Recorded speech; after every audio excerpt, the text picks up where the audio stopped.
Hey everybody, what's going on? Welcome to another episode of Heavy Metallurgy. Happy Friday. We are at episode 254. Good to see everyone in the chat. Good to see you, Alan. How you doing? Doing okay. How are you doing, Marty? Oh, doing all right. Doing a dragging ass this week for some reason, but what are you going to do? What are you going to do? Going to go see the Hail Mary movie this weekend and going to go see Overkill and Destruction on Monday with my kid. That'll be fun. So lots to look forward to this weekend. Jimmy. Good deal. Good deal. Welcome. How have you been? I'm doing great, guys. Good to see you again. It's been Good to a see minute, and just sitting away in I was telling you guys, like summer here in Colorado. It was like 86 degrees. And, Crazy. 86 degrees. Yeah, been Great. completely robbed of winter this year for some reason out here in the Midwest to the west. So, but yeah, I'm doing great. I'm just starting my spring break, and so I've got a week off coming up. So this is a perfect way to kick that off. And yeah. Well, for those of you who may not be familiar with Jimmy, he runs the YouTube channel called Future Ruins. It's a hiking, metal-themed, esoteric music-themed, but hiking mainly, themed channel. And he's also a regular contributor here on Heavy Metallurgy. I'm sure you've seen some of his reviews, and he's a guest often, so always a pleasure to have you back. And please go click on the link in the description and go subscribe to Future Ruins. We all would appreciate it, Jimmy in particular. But Alan, did we have something we want to talk about before we jump into today? Yeah, we do have a bit of a sad announcement to make for especially longtime viewers.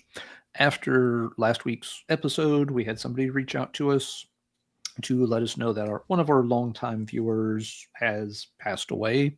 So folks may remember the name Darren H. from the live chat and from comments left on videos from time to time. Kind of a long-time regular. It was a really nice comment. I think it was their stepson. Yep. Reached out to us, and said that, yeah, Darren had really enjoyed the channel a lot. It was something apparently sounded like he talked about it a lot, maybe too much at times, but that, he really enjoyed the channel and the show. Marty and I definitely recognized the name from the live chat and such. So we wanted to let other folks know, in case some of you, had interacted with Darren in the past and were kind of wondering, gee, haven't seen Darren around lately. Sadly, he did pass away. So condolences to Darren's family. Best wishes. We're thinking of you at this time. Marty and I, we appreciate you reaching out to let us know about it. Very kind. It was very kind words. We're happy that we were able to provide a little bit of entertainment for Darren over the past several years, and something that he apparently enjoyed and looked forward to on a regular basis. It was cool to know that.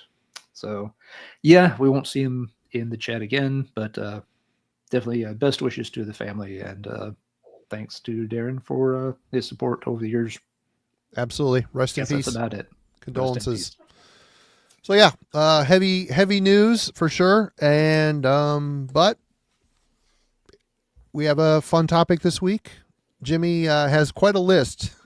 We have a backup list as well, but it's always fun to use the guest list to pick from. And what are we doing today, Jimmy? Jimmy always comes up with 5 great topics at the same time. It's like, dude, we can only do one of these right now. The others have to wait. I made 2 lists for 2 different topics. It's like, I want to do them both, but we'll do one now, and we'll have you back another time. I'll save that other list, I guess. Yeah. Well, I mean, I think the list that I put together, I don't know, maybe a year ago. I had 10, and I think we ripped through 3 of them. And I was thinking to myself when I sent it to you guys, I was like, okay, I need to start coming up with another list, because I was looking through them. And even though I sent them all to you, I was like, yeah, a few of these are probably not going to work, or they might have been things that you guys have already done. I always try to think of things that you guys haven't done yet.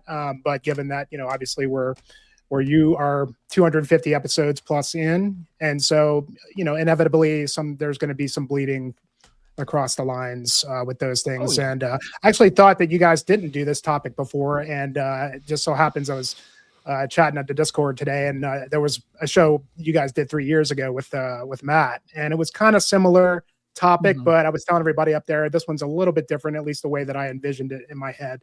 And I just figured that, it'd be kind of fun to kind of pull some stuff from the left field, some curveballs, kind of oddball kind of stuff. And, obviously, the topic of hybrids, I mean, that could be anything from bands that obviously cross genres, but also, I was kind of thinking in my mind that it would be bands that, have, they're doing obviously not just something unique, but something that like you wouldn't really expect like in the metal genre. And that's kind of the beauty of metal, is that you can really do anything with it when it comes to other musical genres. I mean, there are certain things that you're probably not going to do, like, shit. I mean, there's probably metal out there that you can say is Kenny G metal, for example, so it's an example of things that, you can really, Kenny G metal, isn't that Imperial Triumphant? Isn't there- that actually a thing? well, they Been might, there, they might, done that. they might transcend that a little bit. Actual but, Kenny G metal. yeah. But, I mean, that's the beauty of metal, is that it's so versatile and there's so many things that you can do with it that, I thought it would be fun to see, maybe we could pull some stuff we hadn't talked about before and see what everybody comes up with. So. Yeah. I mean, I think I may have struggled with this a little bit. I don't know if I got it all completely right of what you were thinking, but hey, what about you, Alan? Well, yeah, I mean, like Jimmy said, it can go different ways. And even though, we have touched on things like this from time to time over the years, it's been a while. And it wasn't too long ago that we actually had a couple of viewers mention this as a possibility. It's like, hey, it'd be cool to have a show focus on, situations where like, bands kind of made some kind of weird hybrid style by combining elements that you don't often hear in metal. It's like, like black death metal, you hear that all the time, but you don't often hear some other genres combined. Not many bands go into some of those other niches.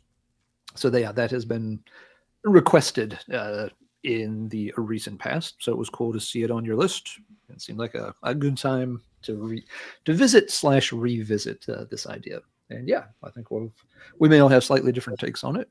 But as Jimmy said, that's kind of the beauty of the topic. There are some different ways to look at this one. Right on. Well, with that, Jimmy, why don't you get us rolling? All right. Well, one of the things I thought about when it comes to this topic is like, I was also wanted to reach back a bit and just see like what was also like unconventional for a band to do. And so, I've got a lot of stuff, and I'm just going to pick things just based off how the show goes. But to get us started, I thought that this was a really great one, and a really recent one that I've been kind of just revisiting quite a bit is the Edge of Sanity catalog.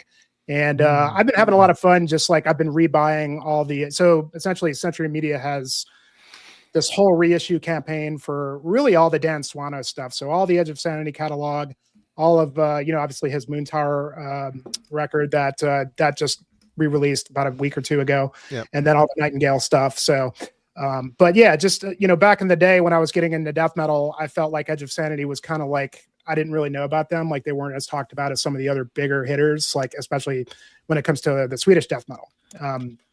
And I often started to wonder why. And going back to like these early records, Unorthodox is kind of a nice fitting one to kind of kick us off, because it is a bit of an unorthodox death metal record, especially for its time.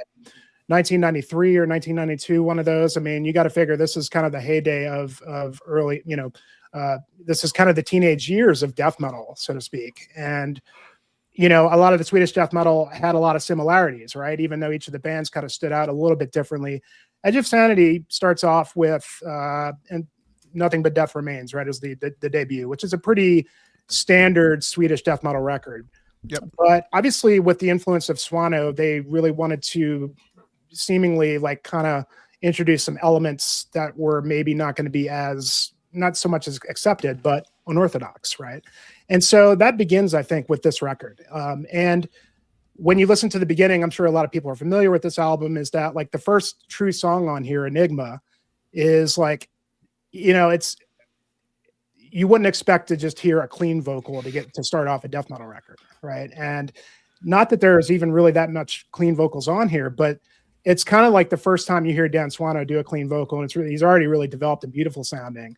And then it just crushes in with this deep death doom, just kind of masterpiece, melodic. But they were using, keyboards, and obviously the meat of this record is Swedish death metal.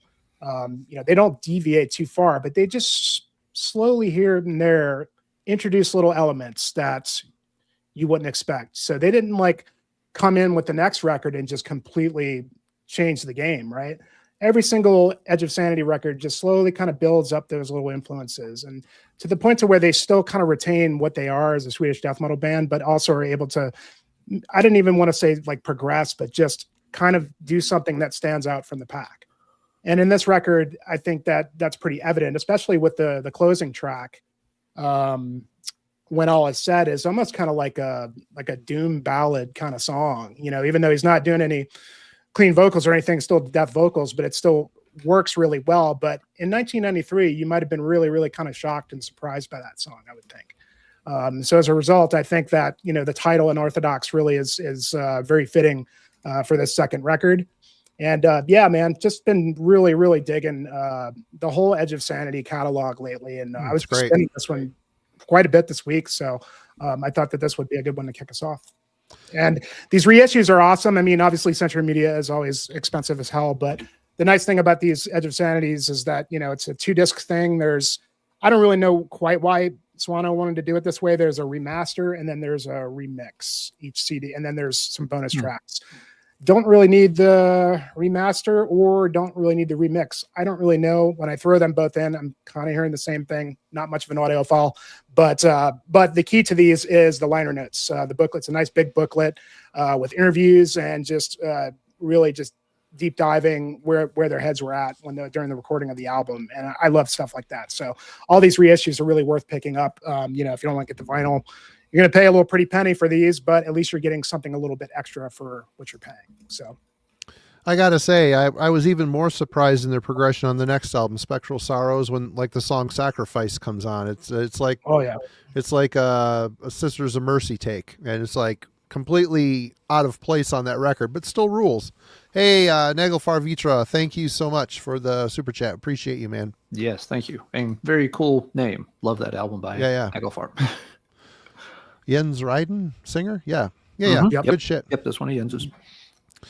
All right. Well, thanks for getting us started. Good one. Yeah, cool one, Jimmy. I mean, any 90s death metal band that purposefully avoided ever using blast beats, that's already something a little bit different. They're absolutely doing something out of the box. All right. So yeah, a lot of mine are going to be bands that sort of focused on combining two different styles that aren't conventionally combined. One of them, Marty talked about in great detail 48 hours ago. That would be Dream Death. I figured I'd show it. Marty's probably had enough of this album for the week. I'll never listen to this album again. Just saying. Marty wasn't sold on this one. No. But it is an album I've noticed. It tends to be a little bit of a love it or hate it kind of thing. A lot of people dig it, but people who don't like it really don't get into it. Deal with Dream Death. They were a Pittsburgh band. This is their debut album, Journey into Mystery. And their take was a very slow style of thrash. Basically, they had a big Celtic Frost influence on their sound. So imagine Procreation of the Wicked is the fastest that you really go on an album. So in other words, what you're getting here is thrash doom, which is not something that intuitively works well together. One genre supposedly being more on the aggressive side, and the other genre tending to be much more on the slow side. Both are heavy, but they tend to work at different tempos, so they kind of pull against each other a bit. Personally, I dig the Journey into Mystery album. I know Marty did not get into it for the album club review this week. It is one of those albums, however, like I play it, so I'm like, that's cool. I like the fact that they had their own unique style. They did sort of hybridize two things that don't often go together. But it is not an album that I sit and put on repeat. It's like, take it out, play it once, enjoy it for what it is, and then it's going back on the shelf. It's not getting a bunch of spins back to back to back. It was on the old New Renaissance label. This does come on blue vinyl. I do not have it on blue vinyl. Someday I probably will have it on blue vinyl because that's the kind of sick little monkey I am. But they have done some other recordings later on. I think there was kind of a break after this. Then there's at least a couple more albums later. I've never heard the later stuff. I was actually talking to somebody online about this band recently, and they were kind of like, yeah, I'm a big fan of theirs. I'm from Pitt, but the later albums I could kind of do without too. So not a strong endorsement of the later material, but Journey into Mystery is one of those albums that some people rank really high. I think Ian Christie had it in his like top 25 metal albums of all time list in his Sound of the Beast book. But then you have folks like Marty who are just like, nah, I'm sorry, this doesn't work. I don't hate it. I just didn't like it when it came out, and then all these years later, I put it on, and I see why I didn't like it. It's just, yeah. I don't dislike it. I just never at any point in the past 40 years have enjoyed the album at least a little bit. Yeah. Okay, fair enough. Yep. Well, Marty, show us something that you do like. Well, I guess this is kind of current events-ish here with the passing of Phil Campbell, but the first one that came off the rack for me was Motorhead. Talk about a band that was an interloper between scenes. I mean, at the core, it's rock and roll, right? That's what Lemmy maintained up to the very end. But there's a reason why the punks and the metalheads all like it, because it's a very honest band, for one thing. They weren't trying to be something they weren't. They were just trying to be solid, a little sleazy, a little twisted. Very smart, excellent lyric writing from Lemmy, very smart guy. But, there's some punk vibes on some of this shit. There's some metal as they would go on, like the album Sacrifice, the lead off song Sacrifice. Tell me that song's not a metal song. Completely. Double bass, Mickey D absolutely killing it. But yeah, the first thing that came to mind was Motorhead. They earned the respect of people in 3 different genres, if not more. Toured the world, widely adored, and always true. Whether you like all their records, it's still a Motorhead record is a Motorhead record. And I don't recommend listening to all of them in a week. It doesn't bode well for your sanity or your desire to listen to Motorhead for at least a year after that. But yeah, I'm back on the train now. I'm filling in some things that I haven't had in a while, or used to have and got rid of, or never had. So, yep. But the early era, the Power Trio era with Fast Eddie and Filthy Animal Taylor, I mean, it's just eternal classic music for me. And I'm also a humongous fan of Another Perfect Day with Brian Robertson, Robo on guitar. The perfect union between Thin Lizzy and Motorhead. So what a great band, and a very influential hybrid. I think they're a hybrid band. They could live in punk, metal, or rock and roll and not feel they're like their style's being cramped. You know what I mean? They definitely sit in kind of one of those nexus points. I've got an example of that I'll show here in a little bit. But there are, for folks that have never dug into the later Motorhead stuff, the focus is, yes, always on the late 70s and early to mid 80s stuff. There are some very good later albums. They get inconsistent. You'll go like average album, bad album. Oh wait, this one's actually really strong. Yeah. So it is worth poking around in their like late 90s and 2000s albums. It's going to be hit or miss, but you'll find some really strong ones if you take the time to poke around in that part of the catalog. Absolutely. All right, Jimmy. Okay, so this is still going back pretty early on, but I remember, and I don't know if this was Metal Maniacs or one of the metal magazines in those days, but one of the things I really enjoyed about reading specifically Metal Maniacs was just this very subject, was learning about just so many different types of bands, and just being kind of enamored with like, wow, this whole world of things that like you didn't know existed until you start reading about it, and like just kind of mind-blowing, right? And I remember there was an ad in one of those magazines, and it had 3 records. I don't remember exactly who was promoting them, but there was Cynic's Focus, Atheists' Unquestionable Presence, and this band, Believer, Dimensions. And so they were kind of packaged all together as this sort of forward-thinking kind of metal. I remember that kind of instantly intrigued me, just kind of the idea that this was something wholly new. And subsequently, at some point, got all 3 of the albums. And obviously, everybody knows Cynic's Focus and Atheist's Unquestionable Presence. But Believer, I think, was kind of, the lesser known of the 3, and didn't quite maybe meet the mark as high as those 2 other bands. Of course, Cynic was much maligned at the time, but eventually grew to become so huge again and see their due. Whereas this band never really quite saw that. They started with 2 records before this as sort of a technical thrash kind of thing. Obviously most people go to Sanity Obscura, the record before this. Great album.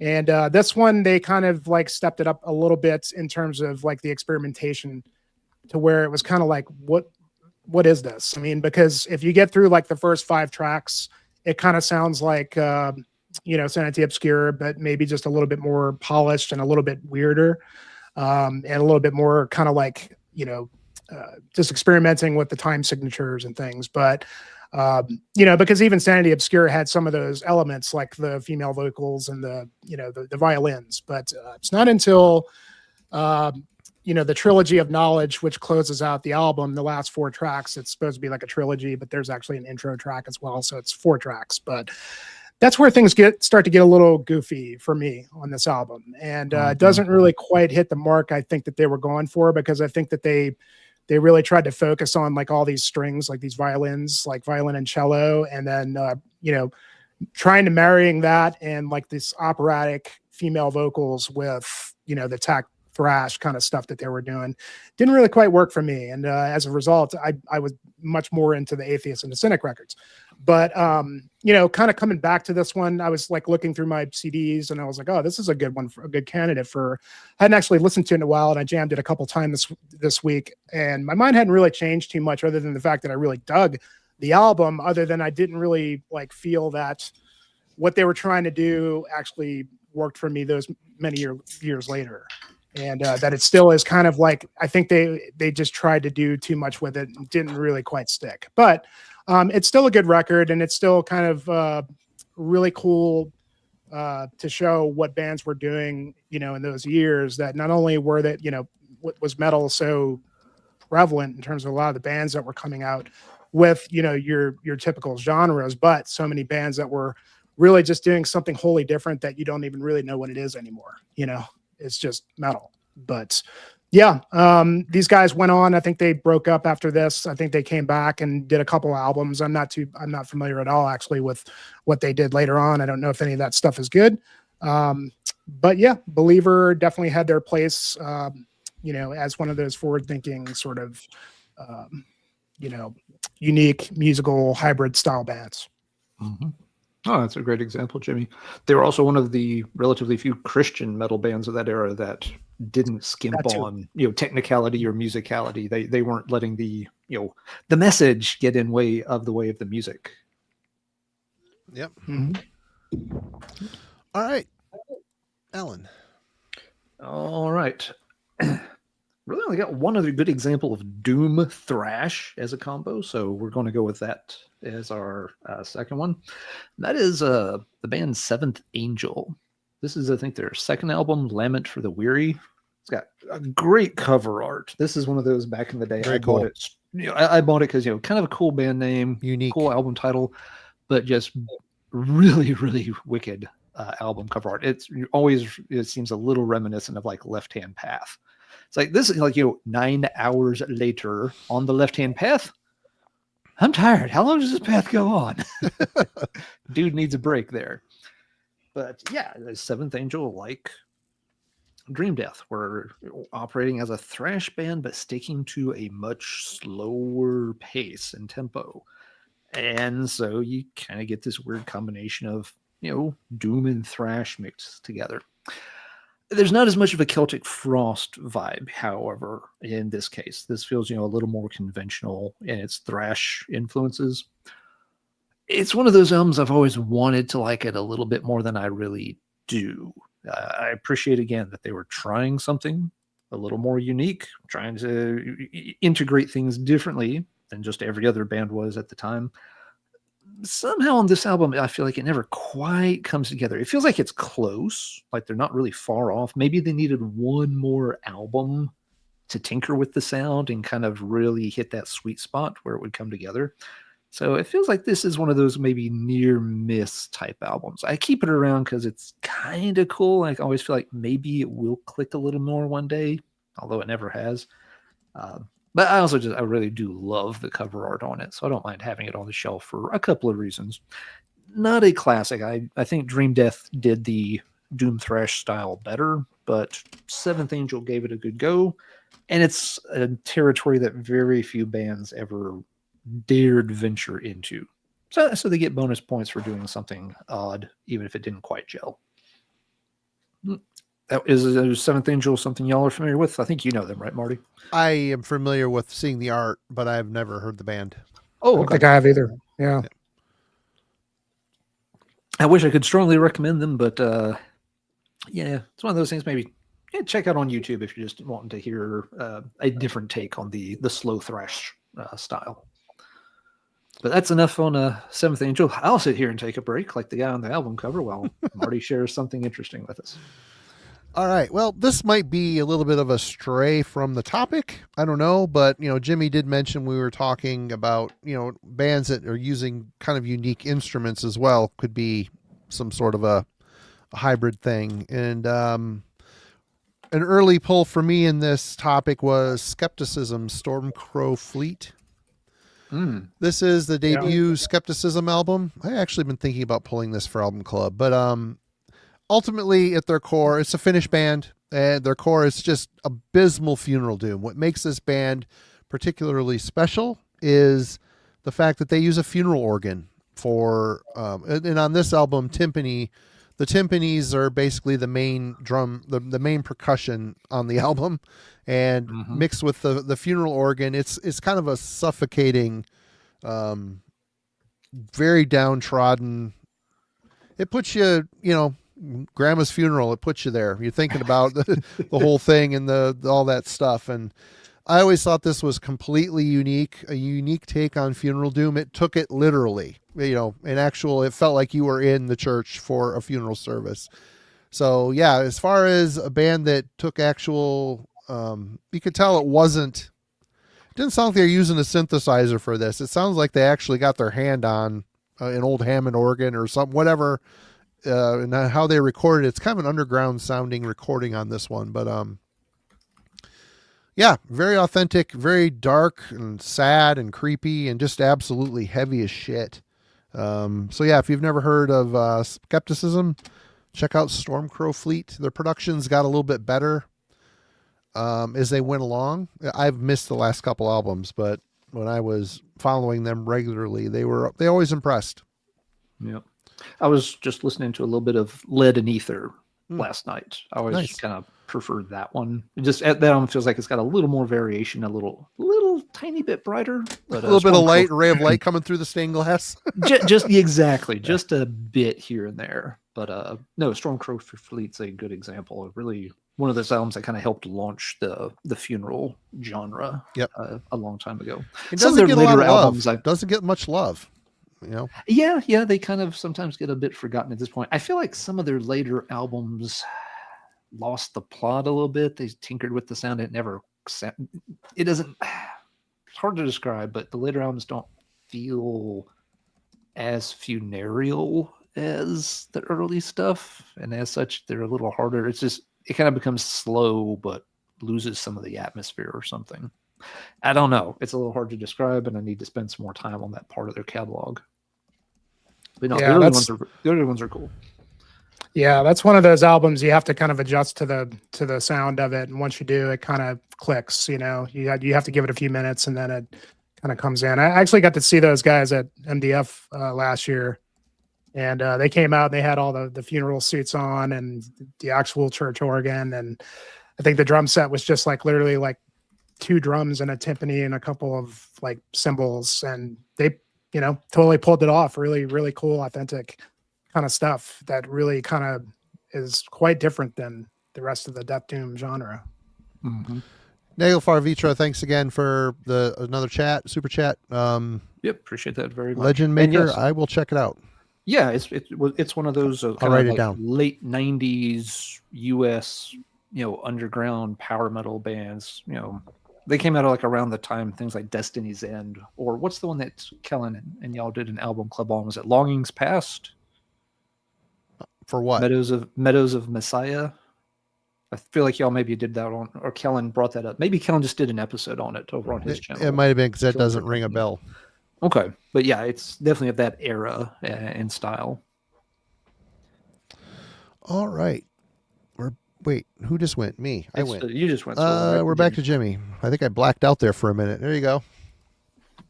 Oh, Actually, I thought it was okay.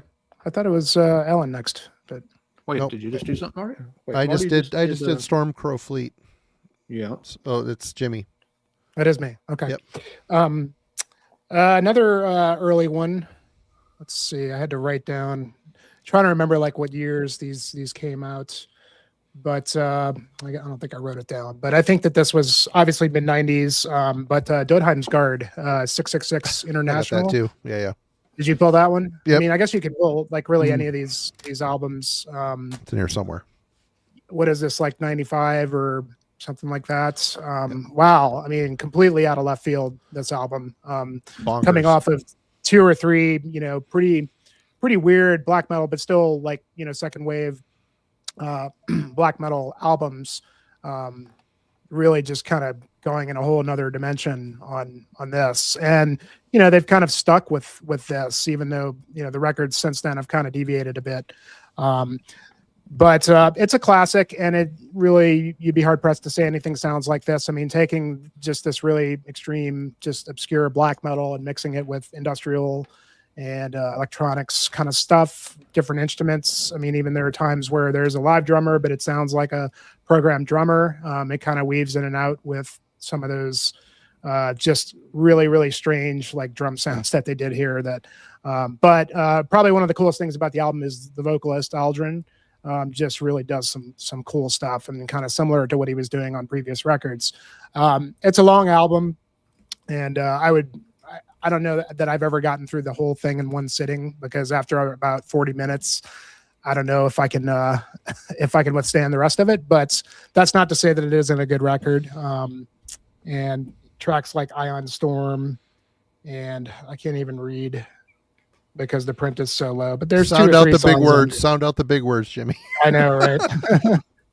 Yeah, it's not going to happen. But there's 2 or 3 really, really great songs on here, and really kind of just, an avant-garde sort of classic that you cannot even really, classify or say that they're just mixing styles. They just took black metal and went through a whole nother direction that nobody was doing. And, I don't think that anybody has ever really replicated what Dodheim's Guard does. They kind of are unto themselves. And if you listen to actually their newest one is a little bit different and a little bit more listenable. There's a little bit more of like a progressive metal thing going on there, along with their, sort of weirdness.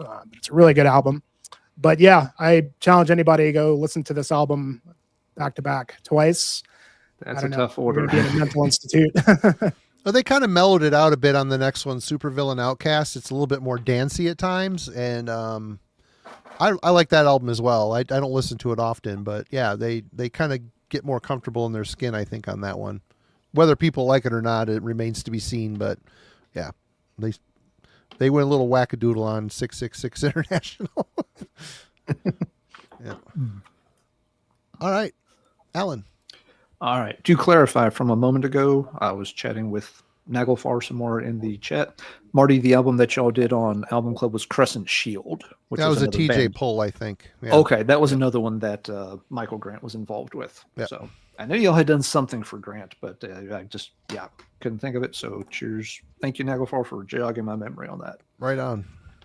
All right, I mentioned a couple of picks ago that I had a band similar to Motorhead that kind of sits at a weird nexus between styles, which is cool because they sound like all these things, but it also means that they never really fit into any one scene particularly well. And that band is Exciter. We'll cover the boob since YouTube has an issue with that. But Exciter is one of those bands that's part speed metal, part thrash metal, and part just good old classic traditional heavy metal, and really good at all 3, but they just sit right in the center of those 3 circles on a Venn diagram. Yep. And as such, I think it hurts them a little bit, because when people are discussing thrash, they often feel like, well, you can't put Exciter in that. Like we didn't have Exciter in our thrash metal bracket episode a few weeks ago, because they don't quite feel like a thrash band.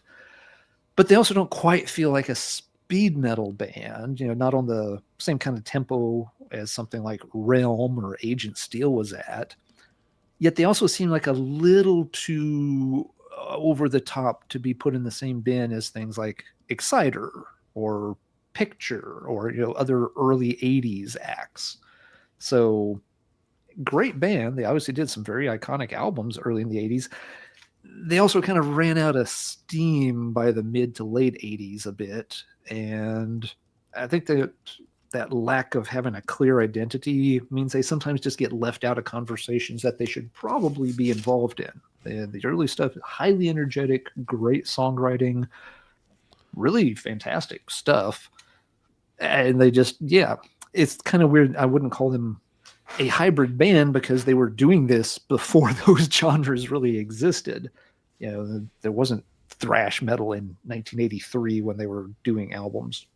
It came a little bit later, due in no small part to what Exciter had established. But once those other styles became codified, Exciter got a little bit left out, I feel like, which is a shame. But so yeah, Exciter, like Motorhead, can fit in a lot of different camps, but you're hard pressed to ever say that they really truly belong in any one of them. Ellen, Wilson's got a thing here that you've talked on in the past. Oh, let's see. Wilson talked to Bueller the day about the missing Exciter track from Last Month. Oh, yeah. That's cool, Wilson. Yeah, we finally worked that mystery out thanks to help, from the viewership. That what Wilson's talking about, for those who don't know, when their second album, Violence and Force, got pressed on CD, it tends to lack one track. There's only like one or two pressings that have the full original track list from the LP. Most of them are missing a song, and it always drove me nuts trying to figure out why most of the CDs were missing one of the tracks. And folks like Wilson helped track that down and figured it out. There's an episode about the entire thing over on Let's Talk Metal. I won't belabor the point here, but it was really interesting finding out the answer to that because it had bugged me for years. All right. Well, it was mentioned in the chat. It was in my stack, so let's just get it out of the way. With Disembowelment, Transcendence into the Peripheral. Yep, obvious. Good pick. This is, as far as the whole funeral doom thing goes, I don't even know if you call this funeral or not, but I love this. They mix some grind elements in here, but the thing, you get to the song Night Side of Eden, it's basically a world music type of song. It feels like a Dead Can Dance, Elisa Gerard Dead Can Dance track. Very ethereal. It feels like, like a more underground Enya kind of. Disembowelment was Australian, Dead Can Dance were New Zealand. And this is just a very unique, absolutely stunning Death Doom album. And it was never topped. I know the band split up. Part of this band went on to do basically a world music type of experimental project called Trial of the Bow. And the other guys ended up doing, what the hell's the name of that band? Inverloch, yeah. Which is very much in line with Transcendence, but it isn't as good. It just isn't as creative, or they feel like they're kind of, they're a little bit more trapped by the heavier end of Disembowelment instead of the more free, incorporating other styles. But anyway, they're both good, don't get me wrong, but this is an absolute classic, a definite hybrid of styles here. You're going in thinking it's a Death Doom, and then they're laying down these kind of chaotic blast beats on the one song, and it might have been the Tree of Life and Death. It's been a minute since I've spun this, or maybe a Prophetic Throne of Ivory. I don't know. Either way, great record. Very much a conglomeration of a bunch of different things to arrive at something completely unique and rarely, never really topped as far as I'm concerned. Yeah, there's a lot of bands that have tried, but they never quite hit, obviously just use that record as a reference point for kind of taking it a different direction.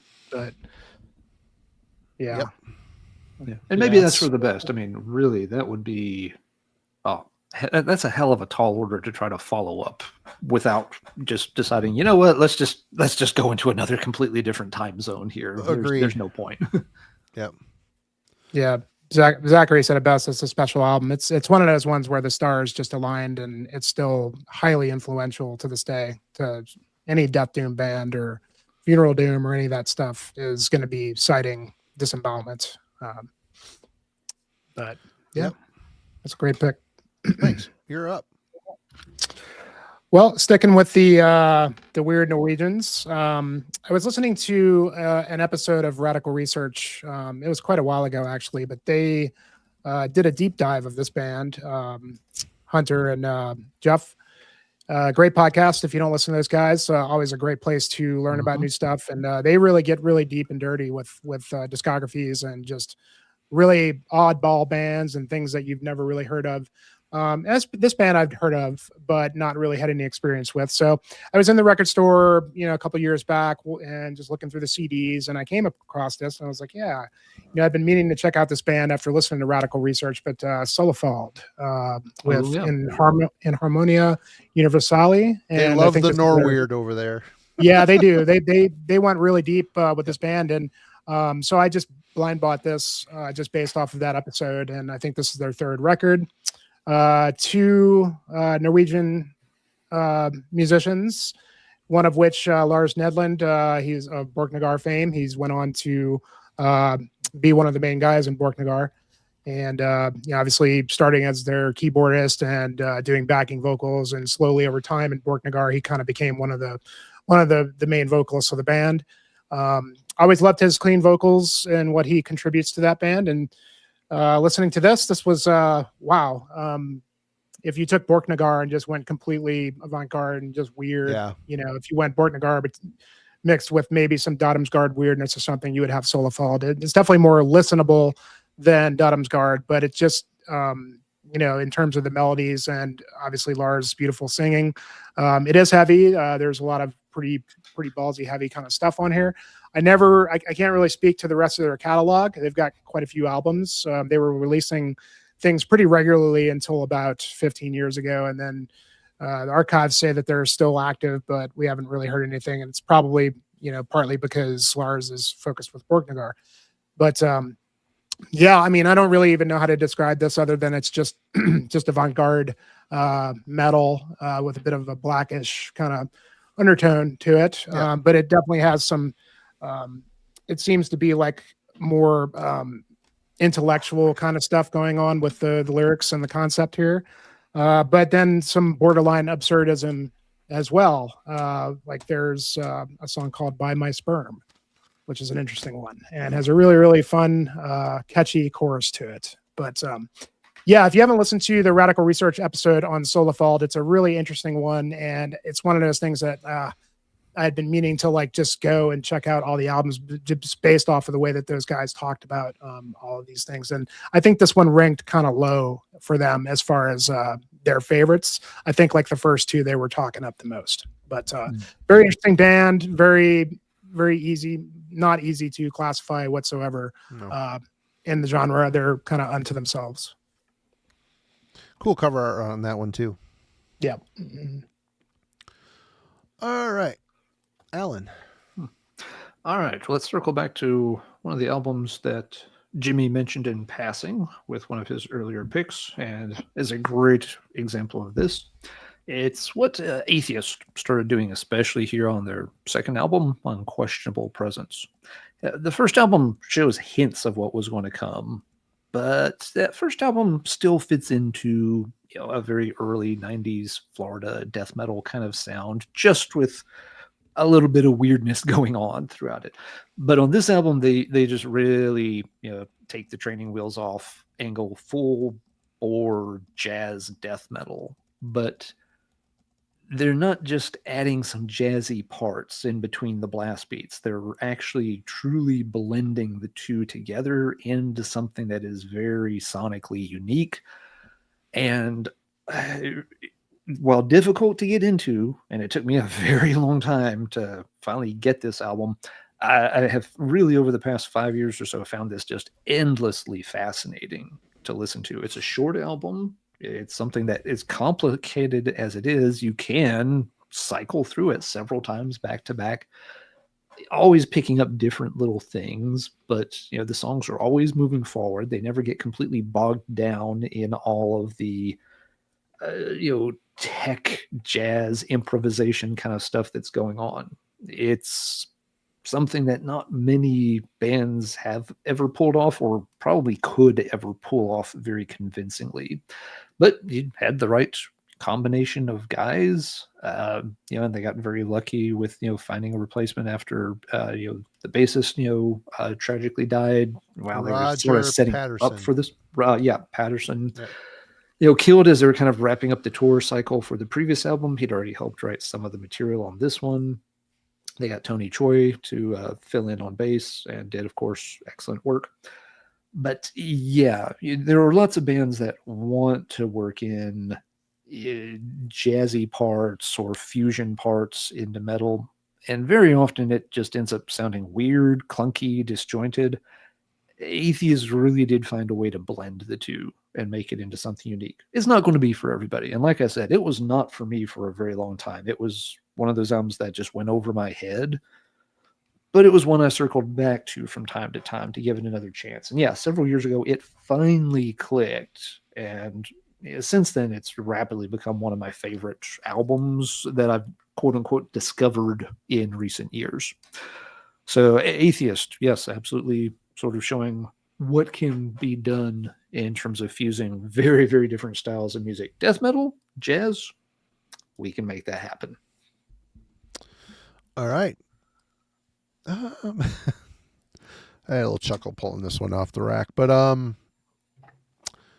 Mordred, I can't say it. Fool's Game. This is a noise international band from the Bay Area, and they do not sound like a Bay Area band at all. Basically, it's pretty solid thrash. It sounds a tiny bit European, but then you throw in funk.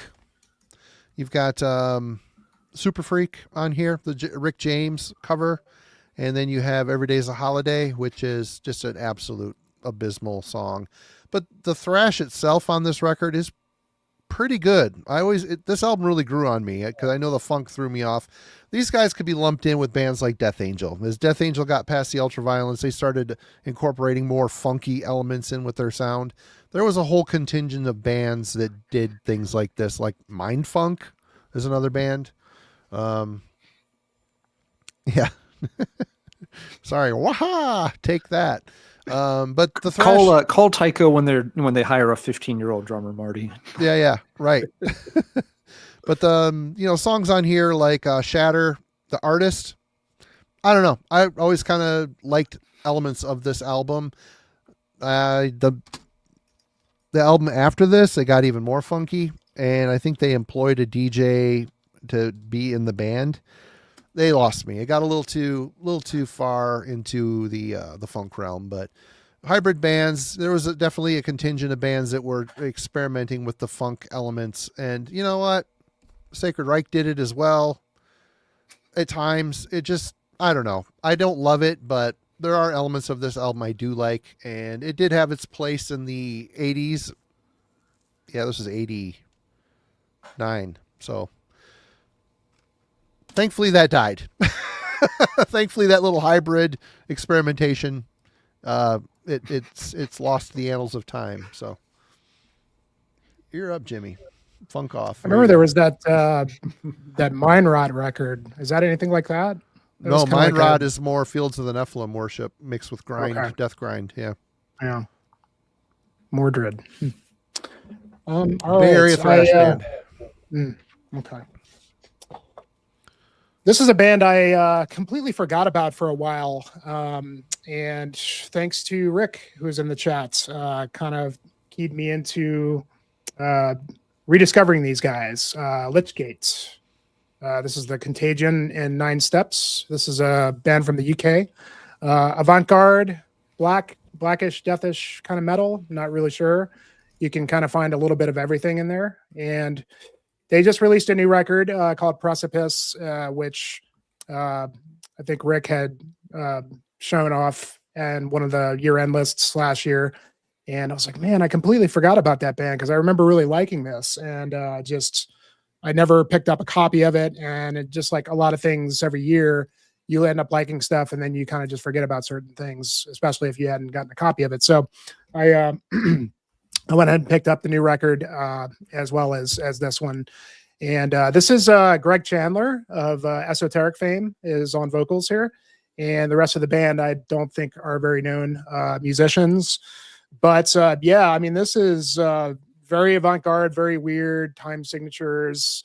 At times it's black metal, at times it's death metal, but melodic at the same time. And one of the unique things that this band has, or at least this record, I should say, yeah, I think that's the stream I was watching when you named it. I don't remember which one it was, Rick, but yeah, good call on that, because this is an excellent new album. The only thing that I'm kind of wishing they would have retained from this was the clean vocals. They have the guys doing the clean vocals on this album aren't really part of the band. They were kind of just guests, but it's kind of this sort of like very much sounds like the cover arts, this sort of Gothic church, but mixed in with the third eye, the mind. It's just really trippy, but like kind of church organ oriented, like Black Death Doom kind of stuff.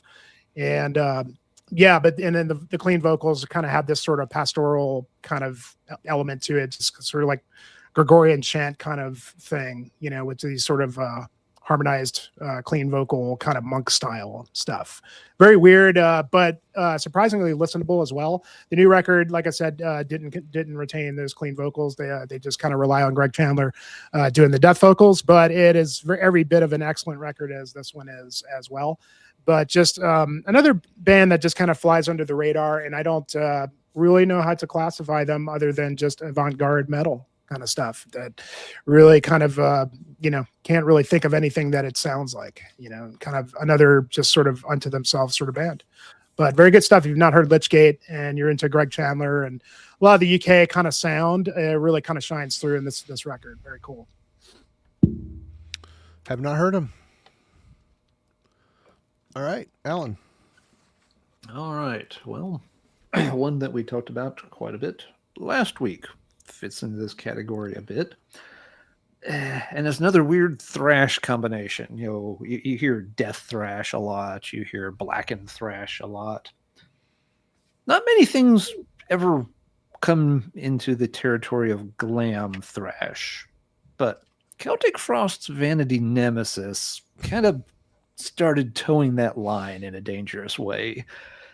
They were coming off their glam excursion with Cold Lake, and they understood that was a misstep and wanted to get heavier again, and they did, but only to a point. Yeah, only kind of, sort of. It wasn't a full-on return to glory here. It was more like, we're going to write songs that are not that far afield from what was on Cold Lake. We're just going to record them heavier.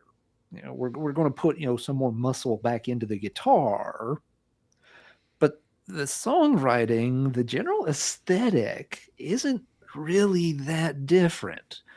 And as such, you end up with what, for my money at least, is a pretty boring thrash album that always feels like it's not that far from drifting back into that overly accessible. It's like they wanted to be heavy and commercial at the same time. It's like, we want the MTV big hair party metal video, but we understand we have to be taken seriously as a heavy band too. It's like, this is not an easy thing to pull off. And I don't feel like it really makes the mark very well. Marty, you and I kind of agreed on this one when we went through the Celtic Frost discography with Daniel last week, that, yeah, Vanity Nemesis just doesn't land. It's in this weird in-between space where it's sort of trying to be both things at once. It's one of those those albums really albums, succeeded either. It's one of those albums that precedes an album so bad that people listen to that and go, "Oh, this is way better. This is a return to form," because they're so, turned upside down by the garbage that they had to endure before it. I think. Yeah, I mean, like anything would have been an improvement for most people over Cold Lake. I mean, and as we discussed, Cold Lake is not the worst album ever recorded, but it's a bad Celtic Frost album. It might have been okay under other guises, but not as a Celtic Frost. But yeah, this one this one's trying to straddle a boundary that probably just wasn't ever meant to be bridged. Thrash and very commercial, slick, accessible heavy metal. Feels like a miss. Yeah. And that brings me to a small aside that I promised Jimmy and Marty backstage. Something that, speaking of things that try to establish a boundary and between differing states, I have a small bone to pick with the metal community, if everybody will give me just a minute. I am looking so forward to sick. Will everybody who's in a metal band please stop releasing albums that include the word liminal in the title?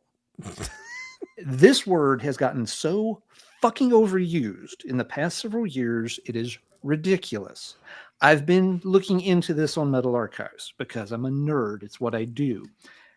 You type liminal into the advanced search on Metal Archives under album title, you get 45 hits. All but 7 of them have been recorded in the past 5 or so years.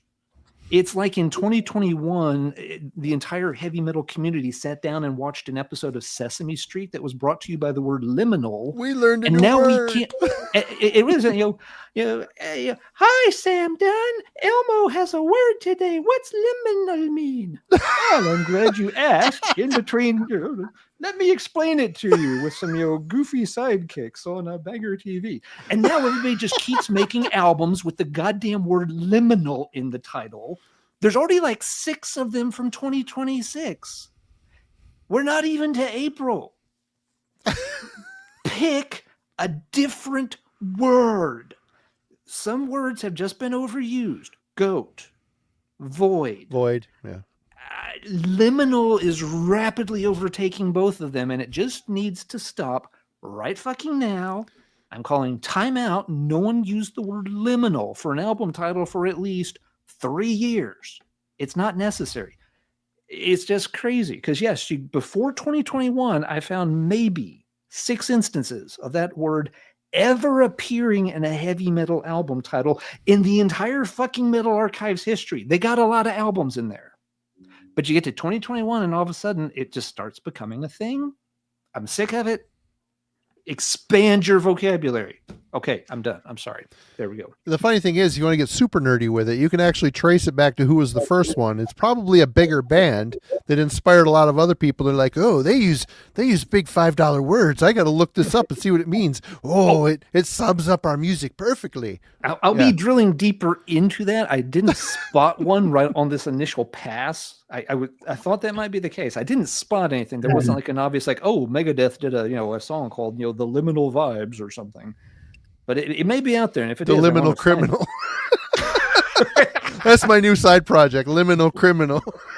Well, Ulver in 2024 did one, Liminal Animals, which is kind of hard to say. And it's probably one of the better albums that has liminal in the title, but still, for God's sake, people, it really is like one of those cases like where a 4-year-old learns a new fact and they have to tell it to every fucking person they meet for the next 3 weeks. Hi, stranger. I just learned my post office box number. Would you like to know it? I want to say it 5 times, whether you want to hear it or not, until you just want to take the kid and put them in protective custody or something. Quit using the word liminal. Okay, I'm done. Take it away, Mark. I'm muting myself. I am in timeout for a few minutes. Yes. Yeah. Stygian is another one that they need to stop using. There's too many Stygian albums right now. Yeah. So this is the theme for tonight, is that be original. That's what this is all about. Do something different in your metal, or otherwise it's not going to last for very long. Yep. All right. Well, thank you for that, Professor Steele. You know what? I didn't really think of that ever, and now it'll bother me too. Every time I see it, I'll be thinking, holy shit, Ellen was right. Anyway, this is an obvious one, and Panopticon's Kentucky. Out of all of his records, I think this was the album that was kind of the turning point for Panopticon. Always a good band, but he stumbled upon a style here that incorporated a very authentic bluegrass vibe in with American black metal or post black metal or whatever you want to call it. And metal musicians, they sometimes tinker with other styles, and it's they get the gist of it, the Cliff's Notes version of it, but don't really get it 100% right. It doesn't always feel authentic. But on this album, it did. It felt like, well, he is, Austin is a big into country and bluegrass, and he loves all that stuff as well. So, I mean, part of his growing up was fed that style as well, growing up in the area he did, that and punk rock and all sorts of, what a weird conglomeration of styles. But he's a product of all of that, and he channeled it very effectively into this album, Kentucky, and very much a protest album, and people stood up and took notice because it really hasn't been done up to this point. This effectively, I shouldn't say has never been done, because I'd have to really think about that, but it's never been done with this much conviction, I guess, or this much success. And it kind of went off the rails from there. Just everything went bigger and more beyond. And granted, he doesn't really mess with this bluegrass style often anymore, although he's got folk side projects, or he'll do a Panopticon album that's just a country album, like Laurentian Blue we put out last year. But this has a bluegrass feel. It felt like it was coming out of the hills of Kentucky, out of the coal mines, and it was an interesting union of styles, very much a hybrid. They're taking black metal into a realm that has never really gone before. So for that, he deserves all of the praise for sure, for being an unwilling or an unwitting, I don't know what the word I'm going for, participant in a new subgenre of black metal. But yeah, and he deserved the praise, I think, for sure. Jimmy. Yeah, absolutely. I really think that's the first of the kind. It might be. I'd be surprised, if anybody could mention somebody that, mixed bluegrass with black metal. It's like, I could have never even imagined that was possible until I heard Kentucky. Yep. But he does it in a way. It's not like he just said, "Oh, I'm going to do black metal. I'm going to do bluegrass as well and mix them all together." No, it's really done in a way that makes sense and doesn't. He doesn't just go from part to part. He really just weaves it all into this one thing. And that's a pretty difficult thing to do, I'm sure, as a musician. As he went, the bluegrass isms kind of fell aside. I think his music got a lot more cinematic. Elements of, obviously fiddle becomes a very big part of his sound as he moving forward in here. But blackgrass, there you go. That's a good one. Sunday morning. Blackgrass. I like that. But yeah. Very cool. Very interesting to hear how he's evolved over the years. You're up. Absolutely. Okay, this one is definitely just unto itself as well, but Slovakian band Metallurgy. This is their third, I think, full length, and this is another one that you would have never really expected would work in terms of doing black metal mixed with traditional heavy metal and folk music, I guess. And really just doing it in such a convincing way. And he's really doubled down on the traditional heavy metal side of the band as they went on to the next record. And I think they got another one coming out pretty soon. But this guy, I don't remember his name, but he's an excellent artist. He's also got another band called Stenger Regel, which is more of a folk black metal type of thing. Yep. Really, really excellent stuff. Everybody knows that one because it was pretty well hyped last year. But Metallurgy, I don't know if they're as heralded or as well known, but yeah, definitely a progressive element to it. Really just kind of a mix mash of things that really feels authentic in terms of their geography and where they come from in terms of the folk tales and just the sort of obscure storytelling that they do in these songs that really kind of give it sort of a magical quality as a dumb American that doesn't understand culture as well in Europe. To me, this is the sort of thing that gives me a little bit of education in that sort of sense when I go and research bands like this, as well as just really, really just enjoying the hell out of this music. It's just one of those bands that, it does have a sort of raw quality to it, in terms of like, it's not like highly produced. But there's a lot going on in terms of the instrumentation, and really just with a sheen of black metal, kind of just crusty black metal vocals over the top of it. That works really quite well. And then this one was really more heavily focused on a folk kind of element, whereas I feel like the next one really doubled down, like I said, doubled down on the traditional heavy metal. There's a lot of Iron Maiden and Judas Priest in the next one, but still retaining that sort of raw black metal quality to it that doesn't really almost wouldn't even be anything black metal related if it wasn't for the vocals. But very interesting band, really exciting when you hear something like this that's just completely different that you wouldn't expect to work, and does work quite well. So really looking forward to the new record. I think it's coming out this year, so definitely something to look forward to. All right, I'm digging through my stack of crap here. Ellen. Oops, I thought I did it. There we go. Okay, and I'm unmuted. Well, let's see. Swell Seas just mentioned a very interesting one, and it was the next one on my stack. So yeah, let's talk Wayfarer. This is their Romance with Violence album that Marty, you sent me this, and dig it. Yeah, Wayfarer's out from Jimmy's part of the country, and they've been doing kind of an interesting take on black metal that has a very Western vibe. It's not a country music vibe. And it's also not a bluegrass type vibe either. They get lumped in with Panopticon sometimes under the category of like black metal Americana. And I feel like that's really trying hard to shovel things into the same box together. Yeah, as you all just discussed, Panopticon's very much coming at it from more of a like Southern and Appalachian bluegrass music influence.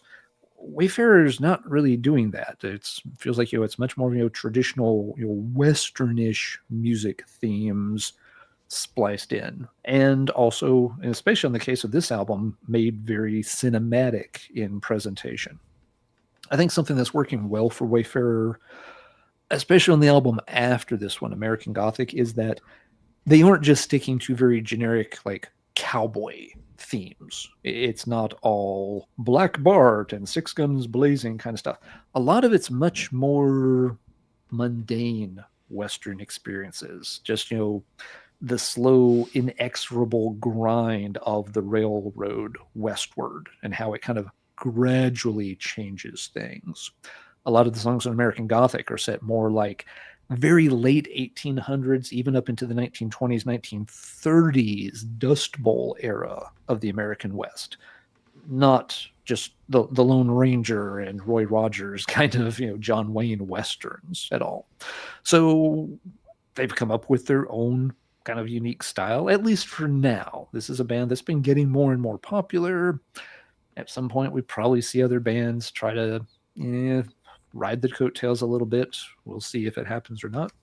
But I've enjoyed Wayfarer's development. I haven't really gotten into their earlier albums that much, but I feel like especially right around this point, they were really starting to come together. I need to spend more time with World's Blood. I feel like that's the album for a lot of folks that kind of got them to sit up and take notice of the band. I just haven't circled back to that one in quite a while. But Wayfarer's got a unique, interesting blend of elements going on in their corner of the black metal universe. Yeah, good people too. Really good people. I figured you might know them, Jimmy. I don't know them really well, but I've met them a couple times and seen them at Fire in the Mountains and talked to Shane a little bit. Yeah, they're all solid people. Good deal. And involved in other big projects too. Mm-hmm. All right. Well, I have a completely underhand pick here, but I felt it fit. October Rust by Typo Negative. Oh, okay. Mm-hmm. I mean, is there a more 90s album? Really? I mean, you listen to this and it just feels like the 90s. And, Pete was very much a Beatles and Black Sabbath fan, but he also frequented goth clubs, listened to a lot of industrial stuff like Sisters of Mercy, and you can hear that influence very much a part of this. There's a a darkness to it, a dark kind of a, faux vampire type of Anne Rice style of love romance / horror feel to this crap, but it's so catchy. It's wrapped in, there's definitely a metal sheen to it, but it's also wrapped in a pop aesthetic. The songs are very digestible. The melody lines are infectious. It's just one of those things that it's earworm after earworm. And, for the metalhead, it's wrapped in such a unique, heavy sound. That's like the perfect delivery system for a metalhead to get into something like this. Make it heavy, make it catchy, make it dark. There you go. This is, from the 90s, this was every metalhead's Barry White album for a while there. You're trying to court Not every metalhead. yeah, court that special goth gal in your life. You pull out the typo negative, but In a certain segment of the Midwest, it was Division Bell or nothing if you wanted to get some play. Right on. So yeah, I thought that was a complete underhanded pitch there, but I don't know. Oh no, it's very apropos. I mean, it's Black Sabbath meets the Beatles. Yep, meets Sisters of Mercy, meets all that stuff. Yeah, 100%. Jimmy, you're muted, buddy. Still muted. Yeah. Sometimes the mic mutes and not the browser. So Right on. No worries. this is an example of a band that is not really bringing like anything completely new to the table, but is using an element that is not, I don't think I've really heard anybody do before. But Sear Bliss, this is Letters from the Edge. This is another European. I can't think of what country it is at the moment. Hungary, maybe Hungarian, black metal band. But what kind of sets these guys apart a little bit is the use of real horns. Yep. Trombone, Horn section. Yep. and euphone. And they've done that pretty consistently for each album. They do it well. What's that? They do it well. They do it well. Most symphony, I wouldn't even really go so far as to say they're a symphonic black metal band, but definitely a melodic sort of black metal band. They don't deviate too much from album to album, but every album is pretty much a solid listen. And there's a newer one since this one that came out. I think it was last year, but I think this one really, for me, is really one of their top, just really, really well written songs. But the inclusion of a trombone player is really interesting because most melodic black metal bands that are going to do something sort of symphonic or epic, it's typically going to be keyboards, right? Or it's going to be, samples or just anything that can be, kind of, computerized rather than, and it's not like most bands are going to really pick a big, or be able to utilize a big symphony or anything like that. But a singular trombone and the occasional euphone really goes a long way. But mainly trombone. I mean, through this record, it's mostly trombone, and the trombone kind of carries like the big epic sort of melodies in the background that maybe a keyboard would usually do. So that makes this a really cool and unique kind of, entry into the genre. And one that often gets overlooked every time these guys come out with a record. I see that there are fans out there that dig the band. But a lot of times, like when the last one came out, a lot of people were like, I didn't even know they had a new album or that they were still doing things. But they are every 3 or 4 years, they come out with something new and something fairly fresh. And yeah, this one is no slouch at all in the catalog. But yeah, just really cool to see something different and much better than, as Marty would say, a saxophone, because I really don't like saxophone in my metal. But a trombone, a horn, man, works really well. And I'm surprised that I'm sure there's other bands that have done it before. But, for a band that's been as consistent as Sear Bliss to continue that style and embed it into what they do constantly really just kind of gives them that fresh edge that a lot of black metal bands don't have. So, but great band. Yeah, I never did get their last album. I kind of lost touch with that band a little bit. It's solid, just like all their stuff. A lot of people gave it praise. Yeah, Alan. Well, as a former first seat trombone player, I can dig it. Yeah, that's fuck these saxophone players. I was Pussies. I was a clarinet player, and I don't think clarinet would really go well with black metal either. But you know, I'm sure somebody's done it. Maybe even an oboe. Yeah, oboe's pretty big and intimidating looking. Maybe could be something there.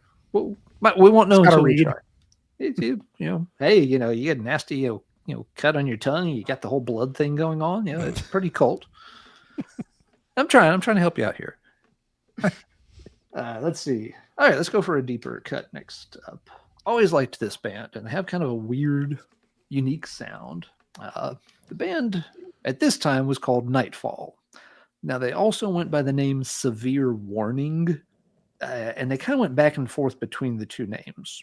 This is a Cleveland area band. Early 80s, they were put out a few tracks on compilations under the name Severe Warning. Then they changed to Nightfall around the late 80s, early 90s. And for their last few years of existence, they went back to Severe Warning. I don't think they ever released a full album on their own. They were one of those bands that hung around the local scene quite a bit, had tracks on all kinds of different local area comps, did some demo recordings, but never really landed a contract or anything. Well, several years ago, Stormspell Records put out this comp with a lot of their demo stuff on it from the Nightfall era. And it's really, really good. I remember this for two reasons. One, the poor thing sat in the Stormspell distro forever. They couldn't give copies of this away. But I also remember it because it's actually really quite good. What Nightfall was going for, and why they fit into tonight's topic, is they had a very doom-influenced sound, but it was fused with just traditional metal approach. So it was kind of like, what if a band like Accept slowed down and had more of the doomy atmosphere to them? And surprisingly, it works quite well. Like what they did here. Good picture of the band on the back so you can see what we were operating with. Sick stash, bro. Yep. That one's Aaron sitting in that hotel room by himself, feeling feelings tonight based on his posts. He's feeling quite inadequate looking at those stashes. They've been a tad risque tonight coming out of Hartford. So if you need some stroking material, Aaron, there you go. You're all set. Especially the guy on the right, for sure. Beefcake. Okay, maybe Jimmy needs to be in that hotel room with Aaron. I don't know. Things are starting to happen here. The generic porn music is slowly fading in from the background. Yeah. But anyway, yeah, you're never going to find like a Nightfall album or anything. But if you like traditional metal that leans into more of a doom inflection point, bands from Chicago tended to do that more often. Your Trouble, Warcry, Battalion, all the bands around that scene. It wasn't something you heard out of the Cleveland area. Those bands, like the Auburn Records roster, they were much more traditional heavy metal. Excellent ones like Breaker and Shock Paris, but they didn't really tend to incorporate that darker, heavier element very often. And that was something that I always liked about the Nightfall release. For all I know, Stormspell still has hundreds of copies of this thing. You might be able to get it really cheap. Maybe they've finally filtered them all out. But if you see it cheap on a distro and you like things that shred into doom territory, give the Nightfall stuff a listen, and I think you'll be pleasantly surprised. So it's one of the sort of more obscure things I pulled for the evening. Traditional and doom, you can definitely strike a balance there. All right. Yeah, this is perhaps a strange poll, but Fudge Tunnel, Hate Songs in E minor. I also have the Fudge Cake album as well here. But this album in particular, always hard to, I really, really, really loved this record when it came out. I listened to this a lot. And it's basically because of that thick as a free range bison guitar tone. Holy shit. It's, if you were to take Nirvana and mix it with Wolverine Blues era Entombed, maybe you get Fudge Tunnel. I don't know if that's a good description or not, but very groovy, very heavy, catchy, but there's a kind of a punk vibe to them. But the guitar tone is just so undeniably metal and thick. For a 3-piece, I was always doubtful they could maintain that level of density in the guitar tone live, but who knows? I never saw them live. So, yeah, Fudge Tunnel. This is kind of I was kind of scraping the bottom of the barrel pulling these guys out, but I definitely think they could be seen as metal. They could be seen as, I don't want to say alternative, but there you go. Fudge Tunnel. A little different. I didn't think anybody here was going to pull that one. No. I heard a little bit of their stuff when they came out. I didn't get into it at the time. Never really circled back to them, so I don't have much to say on that one. Yep. All right. Yep. Jimmy. All right. So this is another one of those bands where what exactly are they? And they are from Italy, Mortuary Drape. Italian band, probably put out quite a few records. Not too familiar with the whole catalog. I ended up getting to see these guys at MDF a couple of years ago. They were the last band of the entire festival, and were absolutely amazing band. They blend the line between black metal, death metal, thrash metal, and epic heavy metal, and they just put all that together and just make it work really, really well. And this record is their newest one. It came out 2 or 3 years ago, I think. You hear everything from Merciful Fates to I can't really think of any bands specifically, but I mean, just death, thrash, black, all those things mixed together. Really, really catchy songwriting, amazing, like crystal clear production. You can really hear just all amazing musicians in this band. The drums are killer. The bass player you can hear really, really well. Awesome guitar solos. And then the vocalist just has one of those sort of death/black style vocals that would work really well in either a death or a black metal band, yet with the guise of sort of a heavy metal framework around the songwriting. But very, very catchy, very easy to listen to, but evil and just killer as fuck. I don't know too many Italian bands that are really doing black metal at all, and really don't know too many Italian bands in general. I don't know that they've ever really hit the stride as far as like extreme metal kind of stuff, compared to other European countries. But yeah, very excellent stuff if you're into like Merciful Fates, but like all those type of styles. These guys just put it all together and really kind of make it to where it's just their own, and you can't really exactly classify exactly what style that they're actually doing. But yeah, really killer stuff if you haven't heard Mortuary Drape. All right, Alan. All right, let's see. Next up, let's go with Casperia's responses take up half the screen. Well done. Well done. No, it's all good. But yeah, we appreciate you taking the time to check stuff out for sure. Let's go with this one next. Slime Lord with Chytridiomycosis Relinquished. This is a British. The shorthand, I guess, would be Death Doom, but they're definitely doing it different than your typical band in this style does. Death Doom is not an unusual combination. Plenty of bands have tinkered with that, Autopsy and Asphyx on down through, at this point, hundreds of acts. The formula, though, is usually very basic. You have, the songwriting's not overly complex. You keep it very kind of caveman simple, and that's not an insult. It's a good thing. It works well. I like that style quite a bit.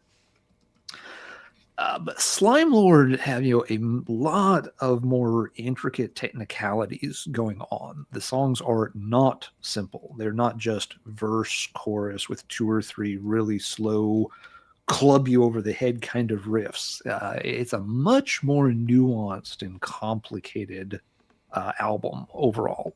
This came out a couple of years ago and got some hype. It's got crazy detailed, cool artwork. We get out of the case there so we can show it off a little better. This was one I didn't latch onto right away. It took a few tries to get over the hump because this is very complex, and you're not expecting to have to put this much brain power into Death Doom. It's more like again, Hooded Menace. You put it on, and you just a simple, straightforward, good bludgeoning time. But Slime Lord's take on it is very unique, in my opinion, and this isn't all that surprising once you make the connection that the guys in Slime Lord, this is basically a spin-off project from Cryptic Shift, who are known for doing these insanely technical, long-form death metal songs. So this is their Death Doom outlet, but it has a lot of those same songwriting conventions where they're not really trying to repeat things too much. And there's all kinds of things going into the overall song structure. So Slime Lord gets the pick, just a cool, more recent band that's doing an interesting spin on Death Doom. Death Doom is one of those genres that is a little bit in danger of getting overdone at this point. There are too many bands just trying to do it in that same asphyx or the slow side of Autopsy style. The scene has gotten saturated, but Slime Lord proves there's a lot that you can do if you put some effort into it in that Death Doom space. So a cool album from, I think that one was a 2024 release that grew on me once I got through that initial, head scratching phase and figured it out a little bit.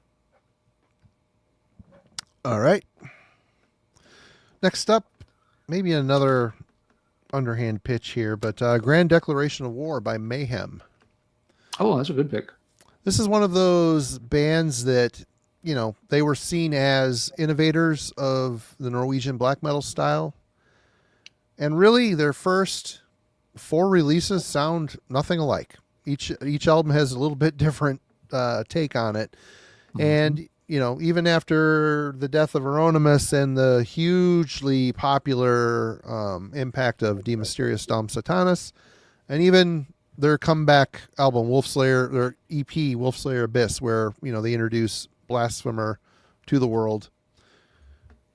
They could have went even more chaotic and insane and more caustic black metal, but instead they opted to create this very strange avant-garde metal record, very much based on martial industrial kind of rhythmic flourishes and a lot of spoken word stuff, going for a very stately presence in the vocals, a lot of clean narration type talking.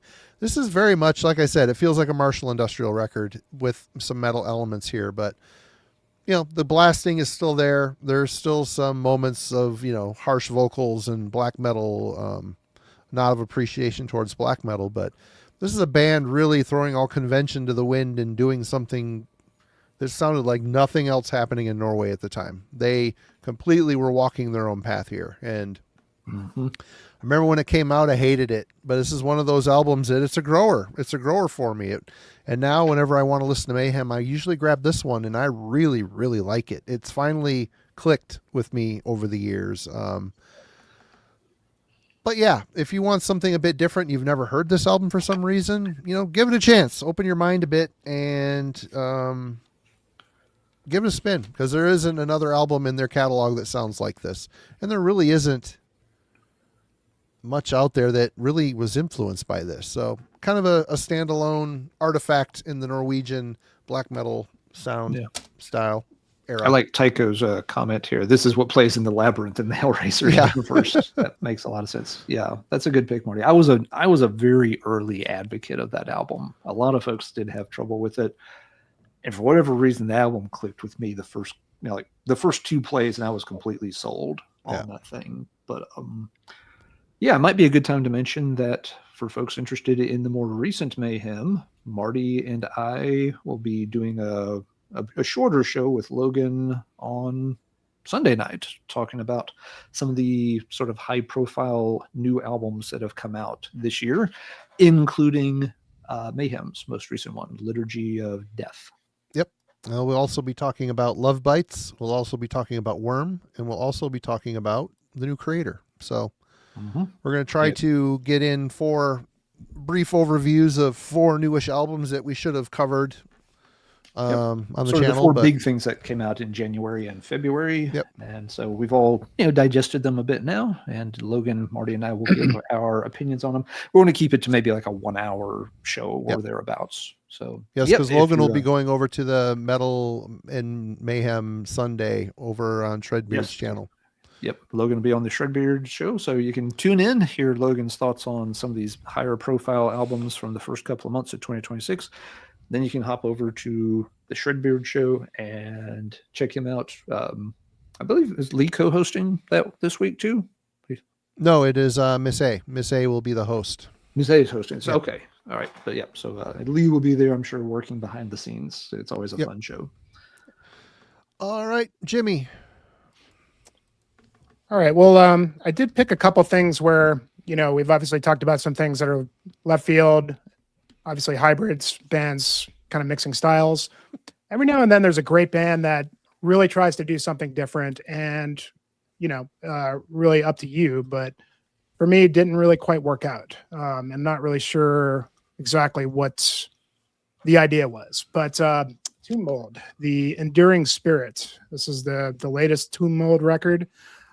This band really is kind of guilty of really the whole resurgence of the old school death metal movements.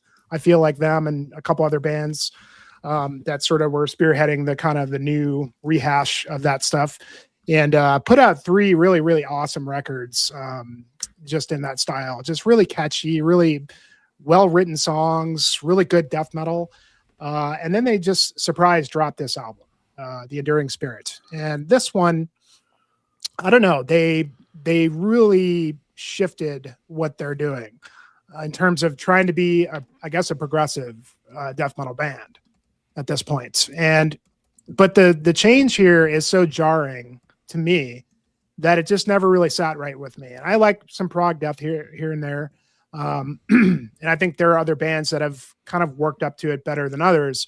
But kind of going back to my first pick, which was Edge of Sanity, kind of wish these guys would have taken a cue from that and kind of slowly eased into this because, in this one, they just tried to really go full Cynic, I feel like. And I love Cynic, one of my favorite bands.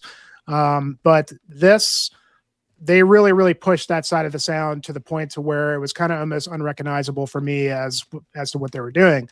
And they kind of stuck with just those really brutal guttural death vocals.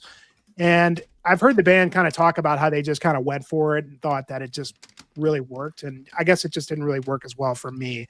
And subsequently, I have not really found where I sit with this album. A lot of people really liked it a lot. But for me, it kind of lost, that sort of what made them kind of special. It doesn't really fit so much in the category of like the hybrids tonight, but bands often like this will try and do this. They're excellent musicians and they start pushing it to a further, into other genres to where maybe it works or maybe it really doesn't. And maybe this really works for you. I don't know. And I maybe feel like I need to kind of revisit it a bit more, but I feel like every time I've listened to it, it just didn't really quite, it just kind of left me sort of not really sure what to think. It's like I like certain elements of the songs, and then there's moments where it's just really awesome, but it just feels like they sort of were like, we need to like write a progressive metal album, and here it is. And certainly can do that. They can certainly play this shit, but there's a fine line between feeling like something is really natural versus, we've done the old school death metal thing. Maybe they don't feel like they can just continue to do that every album. I appreciate that. But maybe kind of ease in like Edge of Sanity did, just every album, raise it up just a little bit more, do a Cynic song, but does it have to be the whole, not that it's the whole album, but it's a lot of it, and it's just not really quite there for me. So I don't know. You guys, what do you think of this? I liked that one when it came out. I haven't circled back to it really that much. But I did like what they were, attempting to do with it. Didn't have too much trouble with it. Unfortunately, I felt like that album, the discussion of the music kind of got subsumed by the controversy of, oh, how dare you show up on the cover of a metal magazine without a band T-shirt on? You're obviously a bunch of hipster poser communists. Something. Give me another word that scares people. I don't know. Liminal. Yeah, just there was so much flap about what the band was wearing that sometimes people forgot to discuss what the band was playing, which was kind of sad. But I did like it upon release. But now that you mentioned it, it hasn't come off the shelf since it got released, I don't think. Yeah, for me, TJ gave me a copy of the LP. He had 2 for some reason. And I think it's good. I think it's really talented, but there's just a level of pretentiousness that comes with starting to sandwich in that prog stuff. It just, for some reason, it bugs me. People love it, and I respect that because it is super talented, but I just like the new Horrendous. I struggled with that too. I just didn't care. I'd rather them do another classic death metal sounding record than get all highfalutin, but that's just me. Yeah. I finally did get into the Horrendous. Now that one I did not click with me upon release. Fast forward a year and revisit it, I was like, oh, okay, I get it. And they do a good job with it. I don't always click with their newer stuff, but I'm kind of the opposite opinion there, Marty. There are so many bands doing just old school death metal stuff. I don't need Horrendous I to agree. try to go back to their roots just to that scene is so overdone. But there's a lot of bands now starting to do this prog stuff too. I mean, it's kind of the way the market's rolling, Which way do you go? Yeah. But and that's kind of where again the bands like Horrendous and Tomb Mold and Blood Incantation, they're always a step ahead of the pack. There's all those are the bands leading the scene. Yep. And then a few years later, other bands start copying them. Well, what do these smart bands do? Like Mayhem. What did Mayhem do? Did Mayhem try to make Day Mysteries Part 2 in 2000? No. They're like, there's a million wannabe Dark Throne Mayhem Burzum clones by now. They made Grand Declaration of War. And when other bands started getting more technical and sterile sounding, what did they do? And they moved on to things like, Ordo ad Chaos. Which is insanity. It's a chaotic, awesome record. Yeah. Yes. Yeah. The bands that lead the scene don't sit still and just make the same album everybody else is making. True. You're not going to like every album those bands do. I have trouble with some Horrendous albums, for example. But I appreciate the fact that they're not just going to sit on their laurels and make 5 sound-alike albums while there's 100 bands on their same label roster that are doing just copycatting what they did years later. Yeah, and Horrendous, they kind of worked up to it. I mean, their last few albums were just increasingly a little more progressive. Whereas it wasn't a shock. Yeah, it was a complete shock. And when you're a band like Tomb Mold that writes great death metal, like writes really good songs, you would think that they could have eased into it as well and still really retain, and they still retain who they are with this record. But it's just so jarring of a change that like it just doesn't feel natural to me. It feels like you were like, okay, what do we do next? We got to do a progressive record now. And I'm totally cool with progressive death metal, but it just needs to feel like it was like natural than it was like more forced, like here it is. And No, that's a good point, Jimmy. And yes, when a band does it very suddenly, that does make it harder to get into. We go into albums with certain expectations. And if a band has been doing a certain style for a while, you're not expecting the next album to be completely something way out in left field. But like you said, with Horrendous, they very gradually drifted into left field album after album. So it was surprising when the next album was a little more progressive than the one before it. All right, Ellen. All right, let's see. What do we want to talk about next? Let's get this huge thing out of the way. Good point, Sean. Danzig even failed albums. I give him a lot of credit for trying unique things. Yeah. Black Acid Devil. Sometimes you have to fail to move forward, I guess. Yep. But I thought about picking Danzig for this tonight, but yeah, it's kind of hard to. Danzig has that unique sound. He fits, for that. I also wanted to make a hybrid moments joke with the thumbnail. And I don't think it's going to come together. People aren't going to get it. So I went in a different direction. Anyway, haven't talked about this one yet. What if you cross Crust with Crust? Amoebics. Doom? Yeah. You get Winter's Awesome Into Darkness, an album that I own a few too many copies You of. do. It's amazing. I have gotten rid of one or two in the past 6 months. So I have one vinyl copy now, which is this giant book of a thing on Neat. red vinyl. Yep. And I still have one or two CD pressings. But yeah, Winter, this was another good example of one of those things that people did not get upon its release. It came out in the early 90s, and people just kind of scratching their heads. It's like, it's doom death-ish, but with a weird punky thing, but it's so slow. It didn't seem like the elements meshed together. People couldn't quite wrap their heads around it. This was one of those things that through the mid-90s, every time you got a catalog from, say, Relapse, it was always on the page of like, buy 5 CDs for $5, or send us coins and we'll give you a copy of it. This and Revenant, that pre-incantation album, Prophecies of a Dying World, they were always on those things together. Now that Revenant CD is like $100, it's impossible to find anymore. But yeah, the Winter album's another one I just always liked. I heard it on one of those early Relapse compilations. Tracked down, I got the EP before I could get the actual album, but I always liked their take on it. It has a very weird, haunting vibe to it, but not haunting like out in the woods ethereal. It's a much more sort of urban, desolate, just weird, dead city kind of soundscape or something. It makes it almost spooky to listen to in a way. It once again harkens back a little bit to the Celtic Frost influence, just extremely slowly played. So they, of course, famously never really followed up much else. One of the members does have a current project that is Winter adjacent. Marty, help me out. It's named after one of the tracks. What's that? The band that came out of that Godin. Spinoff. Godin, yes, thank you. They've done the guitar player went on to form Godin. It's very in that realm, but more experimental. It's good. Yeah, it's not bad at all. I'm kind of surprised Godin hasn't gotten some traction. As much as people fetishize this album now, it seemed like Godin was something that would have attracted more of a following, but it feels like they just haven't really gotten much visibility. But it's good stuff. If you ever wanted to hear kind of a natural extension of what Winter might have sounded like, the Godin stuff is worth checking out for sure.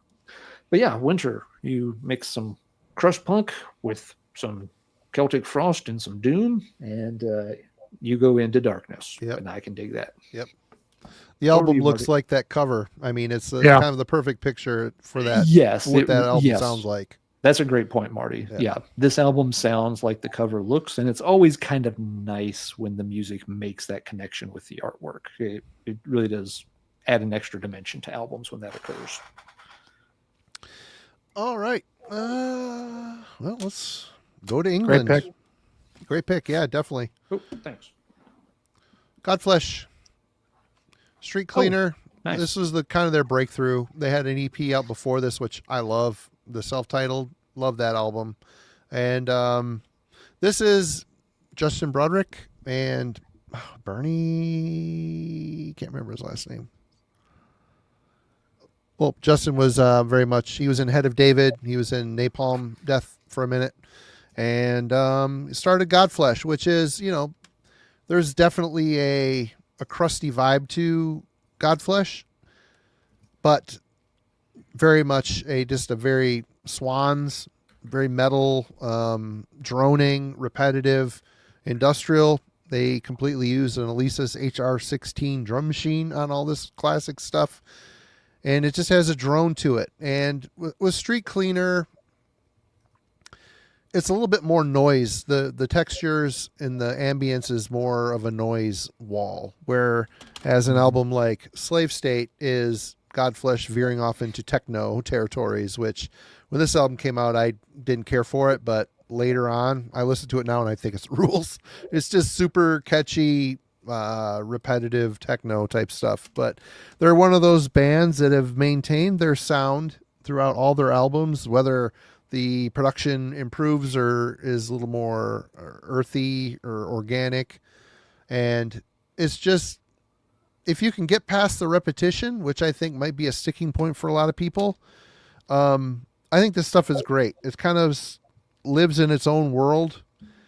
It's kind of, pulling from other styles. You could tell there have been influences to Justin over the years, and it arrives at this, very pure, which is actually a Godflesh album, but there's a purity to the sound. It's very honest, stripped down.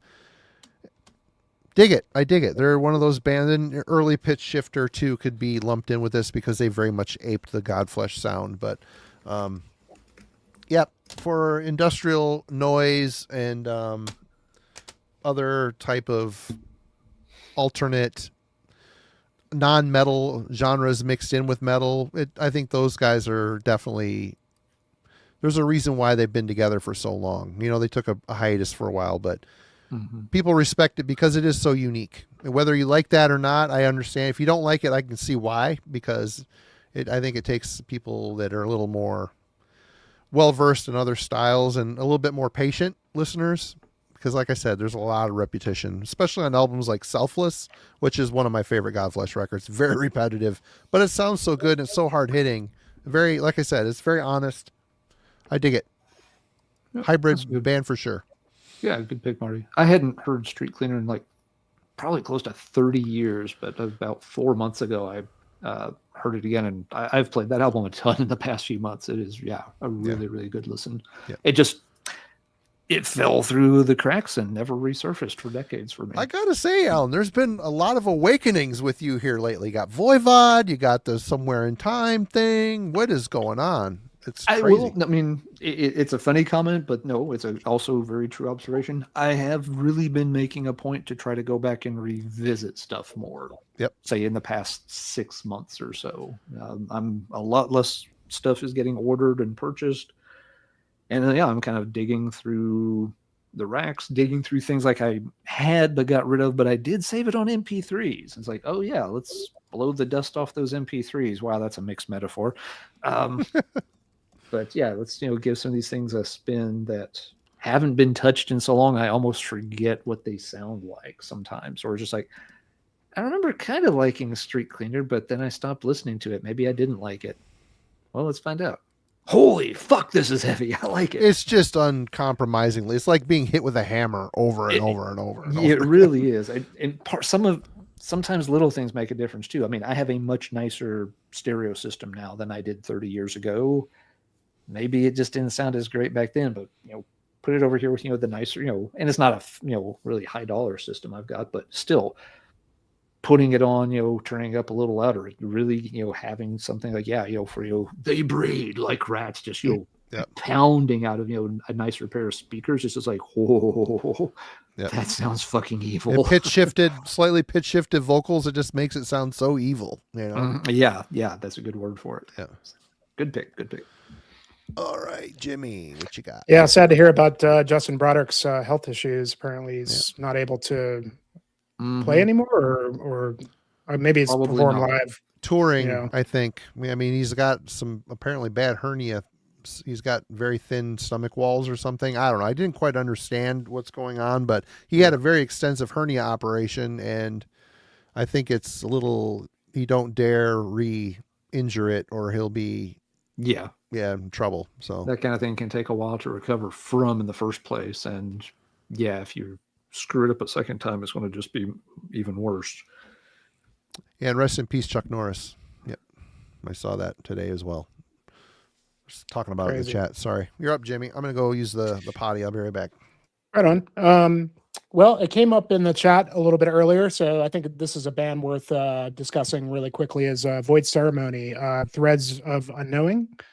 Fairly new band, release like 2 or 3 records, I think, at this point. Very fitting of the topic tonight, because these guys I think are really doing something fairly unique. Definitely have to be in the mood for them, because it's a pretty jarring listen. But this is the first time that I've really heard any death metal band try to do this is like freeform jazz. I mean, it's as if, like, I'm not like a really huge jazz head, but like I like some jazz here and there. But the thing about jazz is that if you can, the beauty of it is that if you can improvise, if you can just play without having any kind of structure or idea, just a feeling, right? And the feeling of knowing what your bandmates are going to, feeling exactly the other players, and you play off of each other. And that's exactly what this music sounds like. I mean, if it was possible for a death metal band, I don't know that they actually, improvised all this and then this is the product of that. It probably was pre-planned, I'm sure, but it does sound very much to me like they just straight improvise this shit.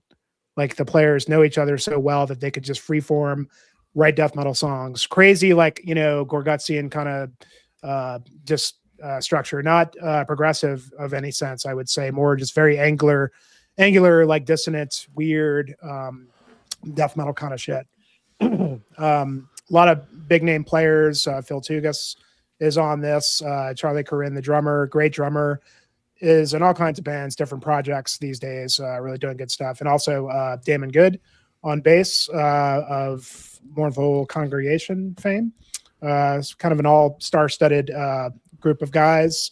The main guy, this is obviously his project, kind of an unknown, but he's managed to put together all these this A-list of musicians to just do something that just sounds very like just off the cuff and from left field in terms of death metal.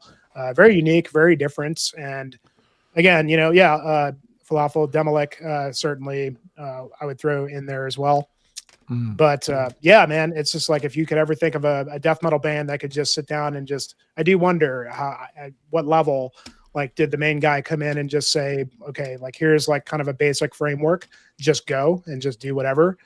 To me, it feels like you would have to do that live. Like you would have to be in the room together and just execute it live. I don't know that it was recorded that way. If it wasn't, it's a pretty crazy, accomplishment to just, give off that sort of ability to just, sound like you're winging it, but it's like this controlled chaos kind of effect.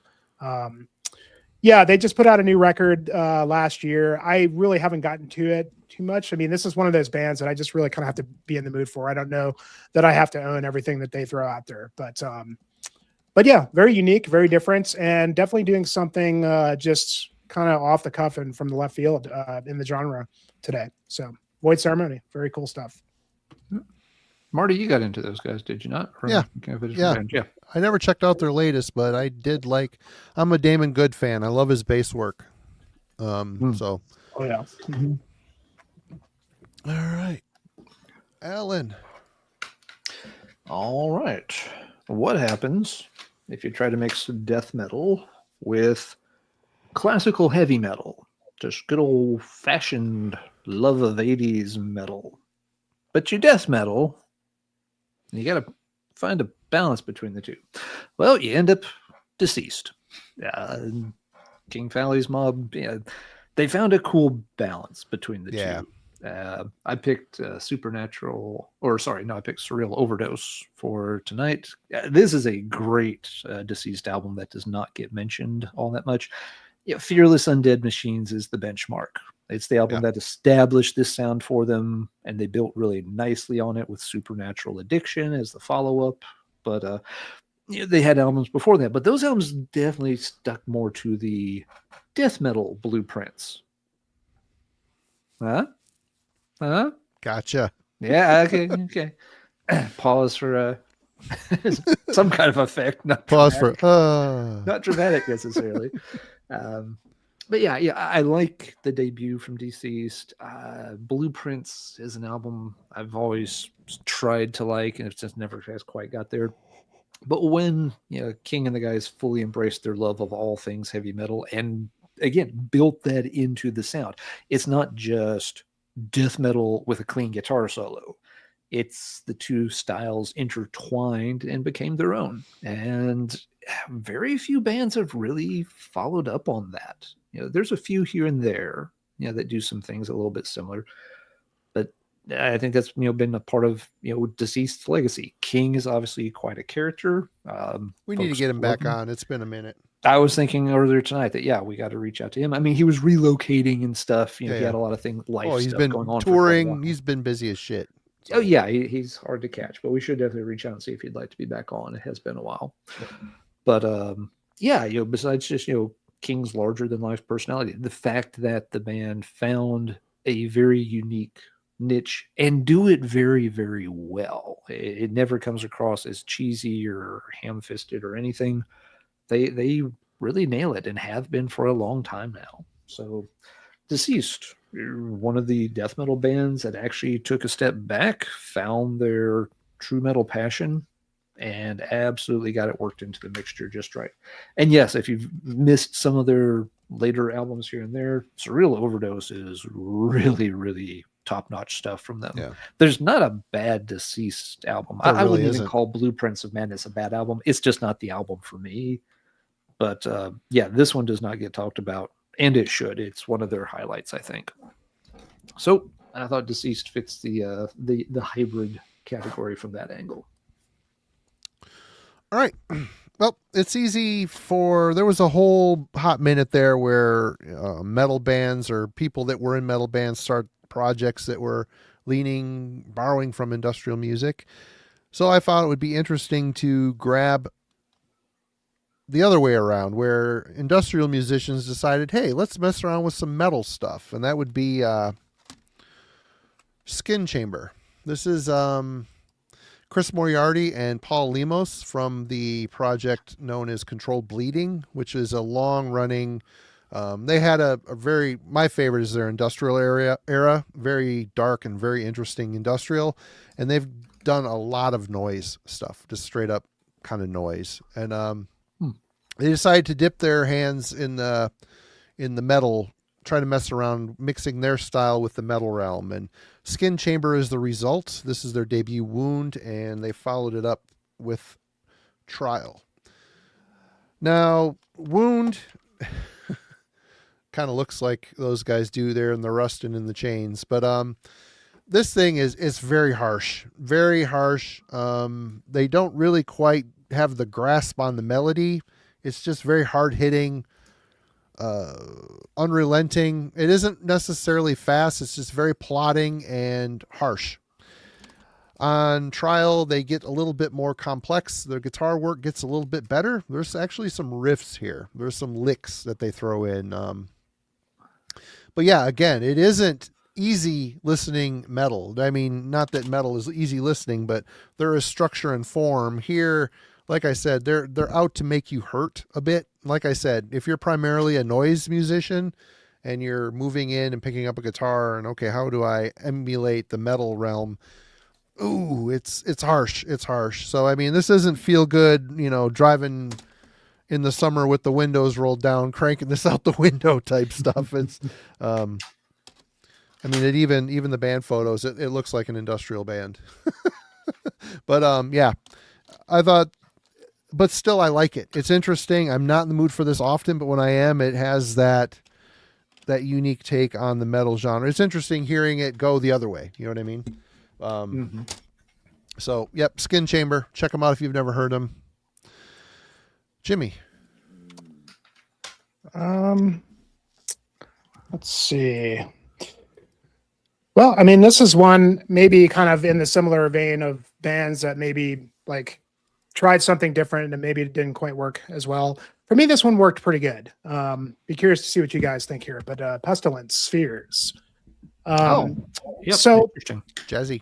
Yeah, Mamelli, say what you will about the guy, but he was always kind of just one step behind all the other guys in a way. I can easily say in terms of, after their first couple records and parting with Vendron and, Mamelli takes the band and kind of, goes the Chuck Schuldiner and I route and then, tries his hand at Cynic, which is interesting because Cynic really wasn't very well received at all at the time. And this comes out, 93, 94? It's a 93 release, I think. Yep. Yeah. So, I mean, he kind of jumped on the atheist Cynic train pretty quickly. I don't know if he thought that maybe that was going to be the trend, or maybe it was just something that happened very naturally for Mamelli and crew.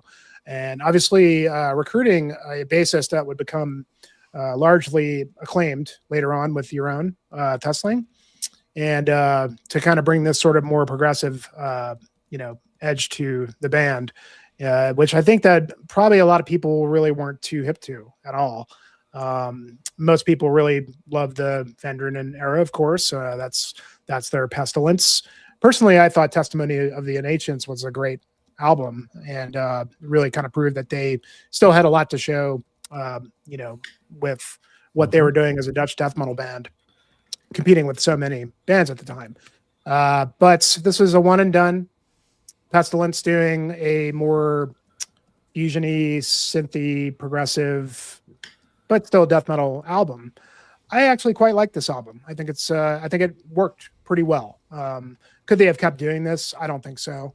Have they done a lot of great stuff since then? I mean, I think this was the last record until they, Mameli put the band back together, 10, 15 years later, just in kind of the similar way that Cynic came back 10 or 15 years later or whatever. But he definitely took the more direct kind of technical death metal route with Pestilence and since then, technical in the sense that it was just kind of more of a, an angular kind of streamlined, technical sound versus like the fusiony kind of stuff going on here. I think they use like a lot of guitar synths and things like that, but it worked really well. I still listen to this day and I still really enjoy it. And it's just kind of interesting to see kind of what they did and what the larger audience really thought of it at the time, because I don't remember anybody talking about it. It just kind of came out. Another Roadrunner record at the time, bunch of Roadrunner bands, they all kind of just got dropped, and subsequently the great call. Roadrunner, like you said earlier, Jimmy, Roadrunner made that big push about the bands of the future today, and then within a year all three bands I think were broken up. I know, it's like people didn't really quite grasp onto that bands of the future kind of thing, and they were all a bit ahead of their time. They were pushing. I mean, when you're pushing, leading into new territory, one of two things happens. You either blow up huge as the spearhead bulwark of a new territory, kind of like Opeth did in the mid 90s, or you immediately crash and burn because people just don't get what you're doing. And then maybe 10 to 15 years later, people look back and say, oh yeah, they were ahead of their time. Kind of in retrospect, people get you, but it does you no good when that actually occurs, because you just kind of get fall flat on your face. Nobody buys in initially. It's always interesting how that's the risk you take when you're doing something very cutting edge like that. You're either going to be heralded and people will shout from the rooftops that you're the best thing since sliced bread, or they'll say that you absolutely suck and go away. Yep. All right, Alan. All right, what do we got next? I'll pick another newer one just to help promote this one, because I think it's a good band and a good album. We have a band from Spain, Oneirophagus. I think this is their second album, Revelations from the Void. Void is up there with liminal in terms of words that are getting used too much, but that aside, this is a really cool album. New band, Liminal Void. It might have probably been done, but Liminal Goat Void. There we go. Liminal Goat Void. There it is. We can make this happen. There's a Goat Void. Marty and I have looked this band up before. They're pretty wild looking. But Oneirophagus, what's going on here is an excellent blend of doom, death, and black. So here you're going to get a 3-part hybrid going on. And that's not a necessarily unusual blend in this day and age. Lots of bands will draw from those 3 pots and try to splice things together. I just think Oneirophagus did it exceedingly well on this set of songs, that all 3 influences show through. They're all balanced very nicely. A lot of bands that try doing this, they're really a death metal band with a little bit of black metal trimming, and they play slow or something. It's kind of clear that one of the 3 quadrants is dominant, and the other 2 are there more for the ornamentation. Oneirophagus, it feels like, geez, this really does pick all of the above. It's not leaning into one more than the other necessarily. Makes it a bitch to figure out where to put on my CD shelves since they're divided up by genre. It's like, where did I put Unnervous? Did they go on the Doom shelf, the Death shelf, or the Black shelf? I found it. That's all that really matters. But yeah, newer band. They don't have a very big following at this point. If you like bands that incorporate those styles and want to hear a band that does it very well, Unnervous is up there. They don't have maybe quite the same. I want to compare them to something like Jade, but Jade has a little bit of a cleaner sound, some better melodies to it. Unnervous doesn't lean quite in that same direction, but it's a very good album. You can find it on some distros extremely cheap right now. I will say that some of those distros take a long time to deliver your $5 CD to you. And that's all we're going to say about that. If you order it, if you find it really, really cheap, you might give it a few weeks, several weeks before you expect to see it. Over to you, Marty. All right. Okay. Well, they were mentioned earlier in the chat, but they deserve to be here. And that would be side project band, Meat Hook Seed with their debut album Embedded. If you've never heard of this is Mitch Harris, who came from Righteous Pigs, joined Napalm Death for many years, and he plays guitar, bass, and programming on this. You've got John Tardy, drummer from Obituary, playing drums, and you've got Trevor Perez from Obituary, who's normally the guitar player, singing on this. So I have never heard the second one. I think Shane Embury became part of the band at some point, but this album is great. As far as I'm concerned, this is better than Obituary in a lot of ways. There's just a catchiness to this record. There's a lot of awesome movement. There's a lot of very cool moments on here. The programming is very low key, but it is pretty well done. It adds kind of I'm sorry, I said John Tardy. I meant Donald Tardy. Sorry, Wilson. My brain is old and mushy at this point. Thanks, Wilson. Yeah, thanks for that. What was I saying? Very much feels a lot more lively. You could tell the musicians that were involved in this were a bit excited to do something different. And different they did. It does not sound like Obituary. There's a bit of a Napalm Death. Mitch's riff writing is very distinct. So, I mean, there's a, middle era Napalm Death vibe here, but still the programming and the interesting things they do with the drum machine versus Donald's, actual organic drumming. It's interesting. And like I said, this is a very well done album. It's heavy as hell. It's produced really well. And I really, really like it. Still, it holds up really well to this day. Way better than Obituary. I'm sorry. The middle era of Obituary gets really boring for me. But you could tell these guys were excited to be doing something a little outside of their wheelhouse. Jimmy. Yeah, you're not going to see Obituary go cynic anytime soon, I don't think. Yeah, no, I don't think that's going to happen.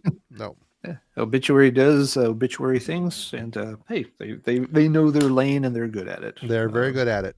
Yep. Yeah. Okay, so this is a band no longer around these days. Never really see anybody talk about them, but Unexpect from Montreal, I think.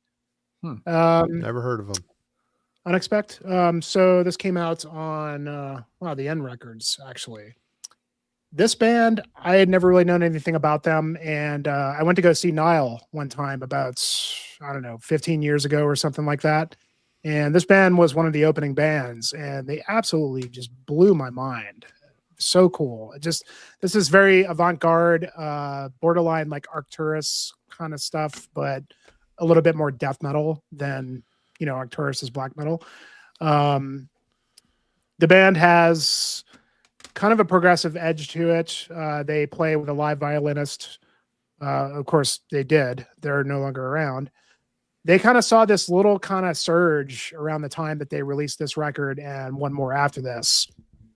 I think they had caught the ear of Mike Portnoy, back in the day when Dream Theater did that. I don't remember what the name of the tour was, but they kind of grabbed a bunch of the big, what they considered to be like forward-thinking bands that they were, you know, promoting, and Opeth was one of them. Unexpect seemed to land on that tour, but which was kind of really interesting because they're definitely not very well known at all to anybody, I don't think. But yeah, very much like a Sleepy Time Gorilla Museum typo, but like, you know, but melding a lot more extreme metal. Excellent players. The bass player Chaos, he played like a big 6-string bass. Some of these guys played in some of the other like Montreal bands like Augury, things like this. But yeah, it's kind of like the whole concept is very similar to like Arcturus, is sort of like sideshow carnival kind of deal. Female vocals, 2 male singers that do like all the deaf vocals, and then they all like harmonize, and it's just really, really crazy, but very, very well done, and very listenable at the same time too.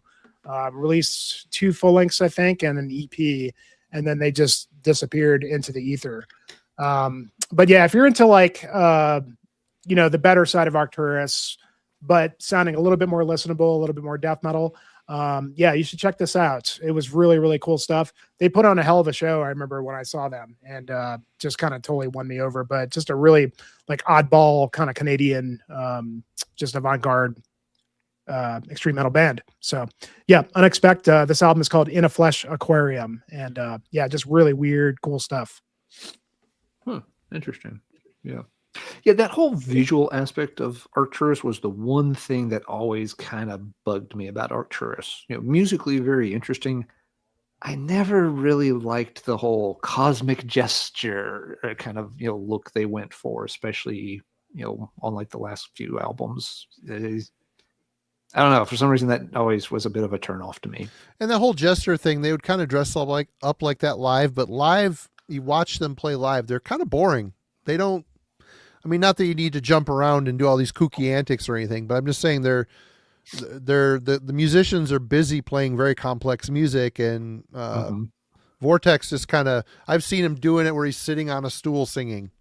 Yeah. It's like, come on, man, at least stand up, get into it a little bit, you know, your hands are free, do something other than just sit there.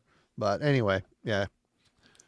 Yeah. They're a strange band, but you know, they've had some good stuff and some bad stuff, I would say. Yeah, fair enough. Oh, speaking of Nile, Jimmy, did you fun fact, did you know that Carl Sanders has had 3 children in the past 3 years? What? No, I did not know that. Yeah, they're all his juveniles.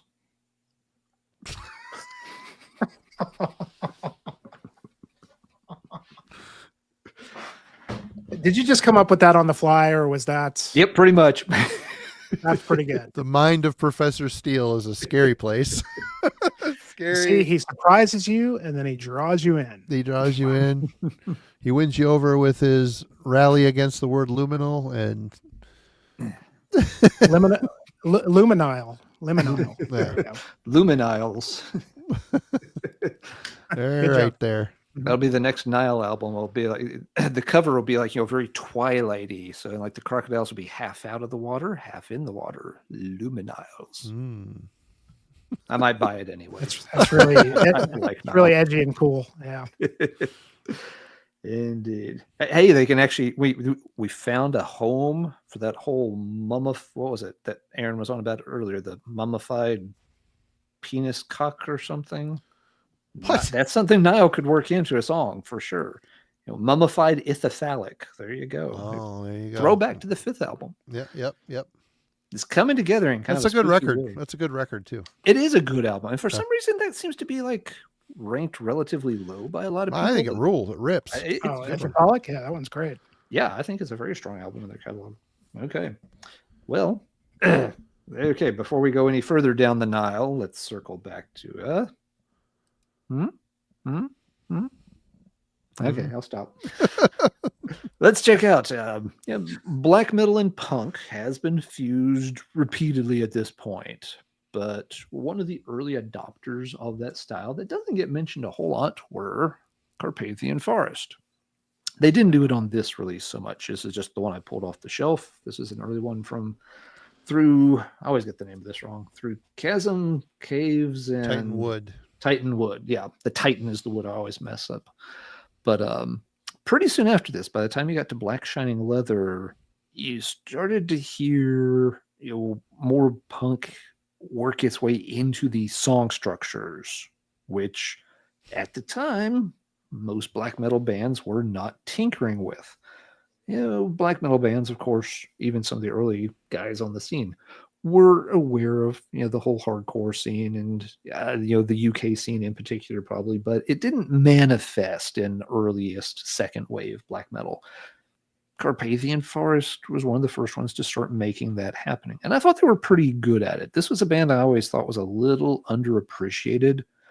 They had sort of a whole weird vibe about them. They also did a little bit. They would lean a little bit gothic at times with like the excellent Cure of a cover of the Cure song. They would also lean into the whole sadomasochism thing a little more overtly than many bands did, which seemed to make sense as a sort of nihilistic theme for a black metal band to pursue. So yeah, I thought in terms of representing the black punk hybrid fusion, while there's a lot of bands that have done it since, and maybe better, maybe more visible, Carpathian Forest kind of helped spearhead that a bit. And so they're the ones I got pulled here. They were a band I lost track of after a couple of albums. I enjoyed them for a while, but they're not a band I've ever been completist about or anything. But yeah, the last one I heard from them was Fuck Off, and it was okay. It was a decent record. Yeah, I don't even know the last one I heard by them. On this earlier stuff, like this one and Bloodlust and Perversion, there they have a little bit more of a straightforward early second wave black metal sound. But they were good at that style too. I don't know if they would have ever have stood out in that style. So I think it was good that they tweaked their sound and developed something a little more unique as their own. All right. Well, this is a band that I really kind of struggle to where to put them as they progressed. But The Gathering, they started off being kind of a romanticized death doom band, and this is their first album with Annika van Gerstenberg. Is that how you say her name? I don't know. Annika, anyway. First album with her singing on it, and they kind of changed they completely revamped their sound into this still metal, but at the time, when did this come out? 95. In 95, this was a very modern sounding record, and it was very modern for the ideas behind it too. It didn't necessarily embrace just a straight up metal persona. There was a bit of an alt rock combination mixed in. Would you agree with that? Alt rock, is that where I'm kind of wanting to go with this? I think so. Yeah, I would say that. Mm-hmm. The music kind of lays back and easy on the riffs and allow the power of their new singer to carry these songs with these lilting, beautiful melody lines. And she sounds very young and raw on this. I think she refined her voice. She might be a little pitchy here and there on here, but man, I love this record. Love Nighttime Birds, How to Measure a Planet. Love that album as well. A double album, absolute classic records. But as they went, they started to walk even more boldly into the modern metal alt rock type of persona. And it suited them. They were really, really good at it. They had a singer that could carry them there, and the music made sense. And but yeah, for her first time singing for this band, it was a huge. I can just see the old Death Doom fans of this band going, "What the hell is happening right now?" when this album dropped. But was a sign of the times. This was Century Media in the mid '90s. They were kind of the record label. All these types of bands were kind of congregated here. So I'm a fan. Dig it. Yeah, fun stuff. Mm-hmm. Yeah, I am too. She's such a beautiful singer. And, totally. And I feel like Mesa is kind of like taking the Gathering crown, like currently. Like, doesn't completely sound the same, but a similar kind of vibe I get from Mesa as The Gathering. Well, Annika's back. They've done a tour last year with her again, doing old songs, and I wonder if that's gonna produce a new album. We shall see. But anyway, Jimmy, you're up. This next one is a UK band, fairly new band. They're called ARD. This record is called Untouched by Fire. They've released, this is actually their sophomore record. They've got one more. Before this, very similar. So the main guy in this band is Mark Deeks. He is the keyboardist, and I think he does guitars for Winter Philith. And also on this record is Dan Kapp. If any of you guys heard that Grab record last year, Dan Kapp is the main songwriter for that album. It's a really, really awesome black metal record in 2025. And art is like kind of like simple. Well, the other thing about Dan Kapp is that like his main project is Wilkinsman, which is a neofolk project, kind of his main thing. Dan Kapp has done stuff in Winter Philith, obviously Grob. He's on this. He's all over this. And if you're into neofolk and you haven't heard Wilkinsman, it's absolutely fantastic neofolk music. He's just got really beautiful, excellent baritone vocals, clean vocals. And this band by Mark Deeks, it's kind of like it's a doom band. It's very much doom music, very heavy guitar, but just layered with like just harmonized baritone male vocals, like very monk style, introspective, has a lot to do with UK just history, culture, and a lot of conceptual things wrapped around the band. Came out on Prophecy Productions. ARD, ARD, Wade.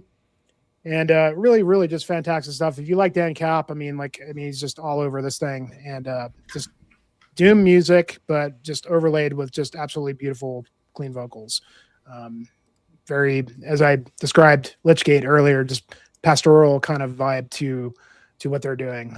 But sounds very English and very unique in that way. Just meshing like doom metal with just this whole other kind of choral aspect to the band. But very good stuff. It doesn't really sound like Winter Philith, which is more of a black metal thing. But yeah, it's one of those. I don't remember who I learned about this band from. It's probably just because I'm a Dan Kapp fanboy and just learning anything that he's on, I'm usually all about. So, but yeah, if you haven't checked out ARD, they've got 2 records, very kind of similar in style. Very, very good stuff. Yeah, go check it out. He asked, does it sound like Grob?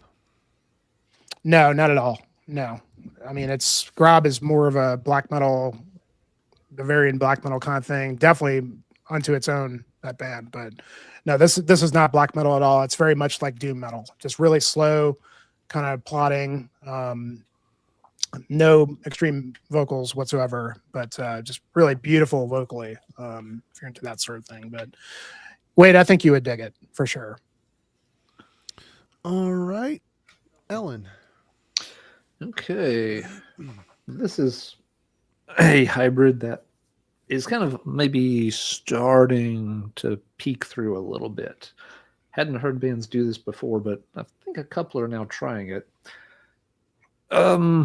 Black metal and power metal don't feel like a very natural combination. They kind of feel like they're at opposite ends of the spectrum.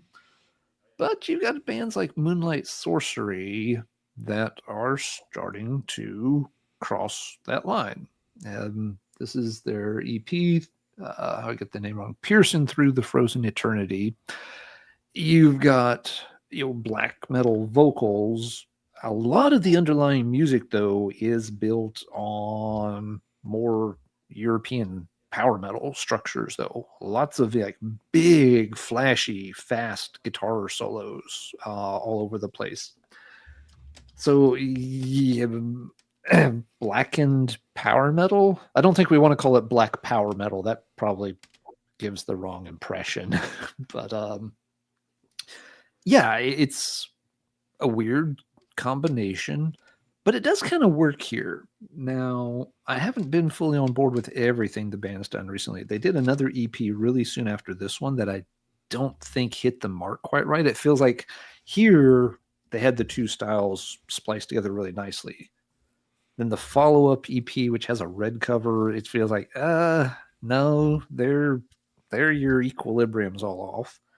And then they did a follow-up full-length album the year after the EPs came out. And the album's not bad. It's not one I revisit very much, but it felt like they were sort of kind of getting their equilibrium back. So not sure why that middle EP was a little off. But yeah, it doesn't feel like it's melodic black metal either. That may at first sound like what I'm describing, but no, it really has just more of a traditional and power metal structure to it, especially with the lead guitar work. That's not an element that is typically a big deal in a lot of black metal. The strings are supposed to be more dissonant, more lo-fi.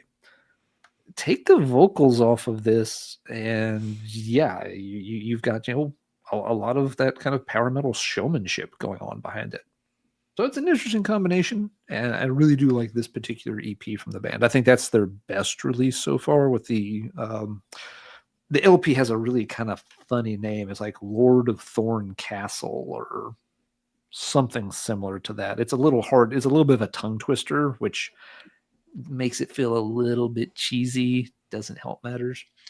It's Horn Lord of the Thorned Castle, I think. There you go, Jimmy. Yeah, I knew there was another word that went with thorn and lord. So yeah, Horn Lord Thorn Castle. It's like, now stop that. Bad. No. You roll up the newspaper. Hey, the newspaper's black and white. You can bop them on the nose. If it messes up their makeup, you'll never know the difference. It'll blend right in. But yeah, Moonlight Sorcery is doing a little black and power metal, and I've heard one or two other bands that are tinkering with trying to get that those two elements mixed together. It's in some cases I'm probably going to boil down to power metal with black metal vocals, which may or may not prove interesting long run. I guess we'll see. But Marty, it is your turn next.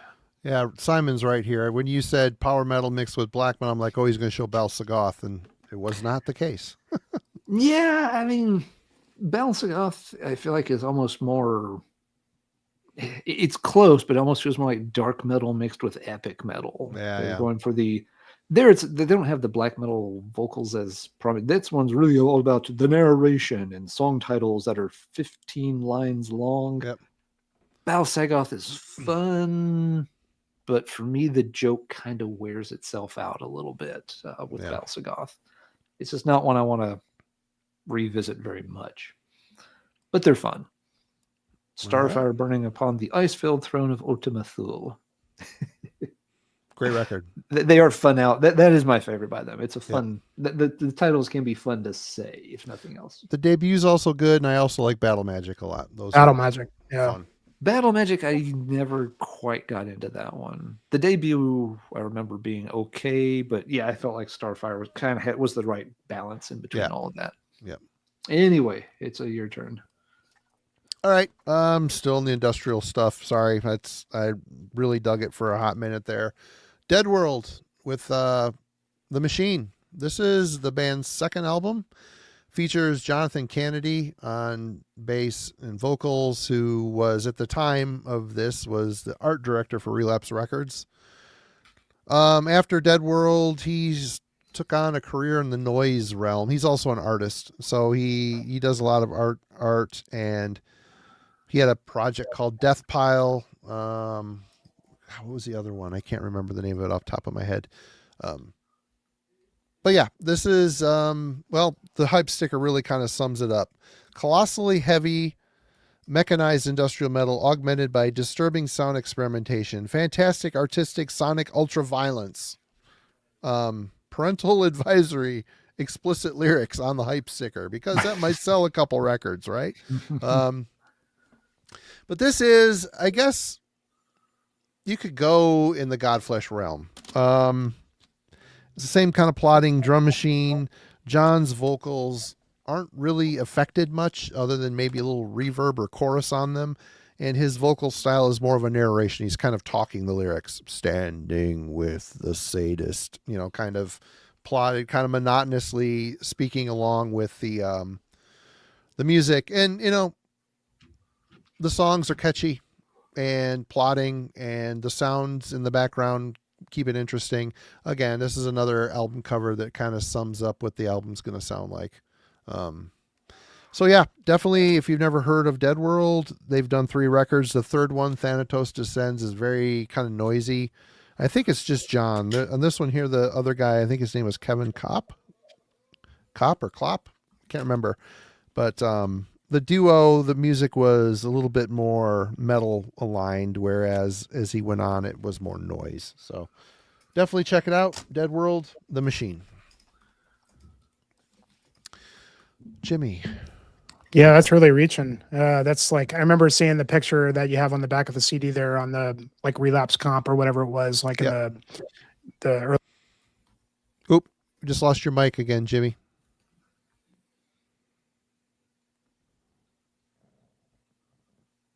Nope. Oh, you just muted. Now you're off. No. You're there. Okay. That's weird. The browser like just for some reason muted it and it said, "Oh, you're muted." So whatever. Weird. Okay. Was it yeah, the corporate death? The corporate death comp? Yeah. Yeah. Mm-hmm, yeah. Mm. Classic. And I'm pretty sure that had the picture of Dead World in there, and that was like one of the early. Yep. Very cool. I think Cold Hate was on that one, wasn't it? The song Cold Hate was on Corporate Death. It was like a lot of songs on that comp. Yeah. I remember.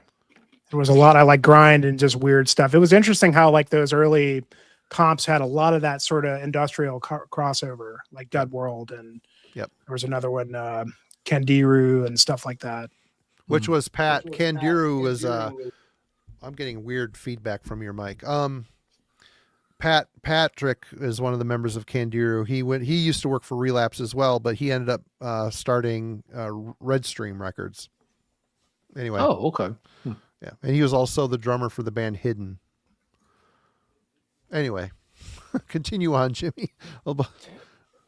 Well, reaching back further again, this wouldn't be weird, unconventional styles without Nocturnus, the key. Yep. And so, honestly, a band that I'm not really that crazy about, but deserves to be mentioned because they were really doing something pretty unique with this album.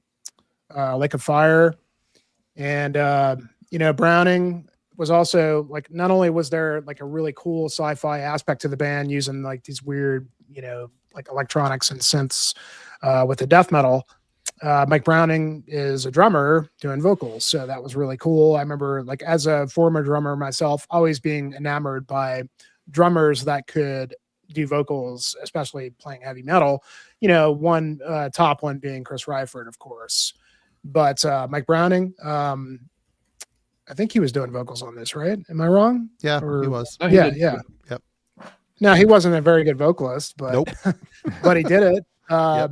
And I don't know. It's kind of one of those ones that, like, they were never really spoken about nearly as highly as some of the other bands, at the time, being in the Eric band and being excited about all these other bands that were coming out at the time. Nocturnus sort of, fell by the wayside, even though they still are considered like in that upper echelon of the Tampa bands and whatnot. But yeah, it's funny. I saw these guys play probably about 5 years ago, and it just, it's Mike Browning and a whole new band, and it really wasn't that great, to be honest. I know they've released a couple records, recently, and they're kind of very much in this style, but I don't know, it just kind of failed to, like, they're sort of like Browning sort of trying to recapture like what they did here. And I don't know, it just didn't really sound very, very good to me, unfortunately. But there's no denying that they did do something really unique with the key, and something that nobody else was really doing, especially coming from, you would expect to hear like the European bands really experimenting or doing things like this, incorporating keyboards or weird elements, but it does have its place, and it does have a unique sound in a way that is really truly like sci-fi death metal. That's, maybe this was really the only album that really worked. I've got the follow-up Thresholds, when the one that Mike Browning wasn't on either, and there was some good stuff on that one as well. But not really sure where this really kind of fits for me. Like, I still revisit it every now and then, and when I get about halfway through it, I kind of start to burn out a little bit, especially with the really, really dated kind of sound to it. But in a lot of ways, it's sort of a nostalgia record for me, The Key.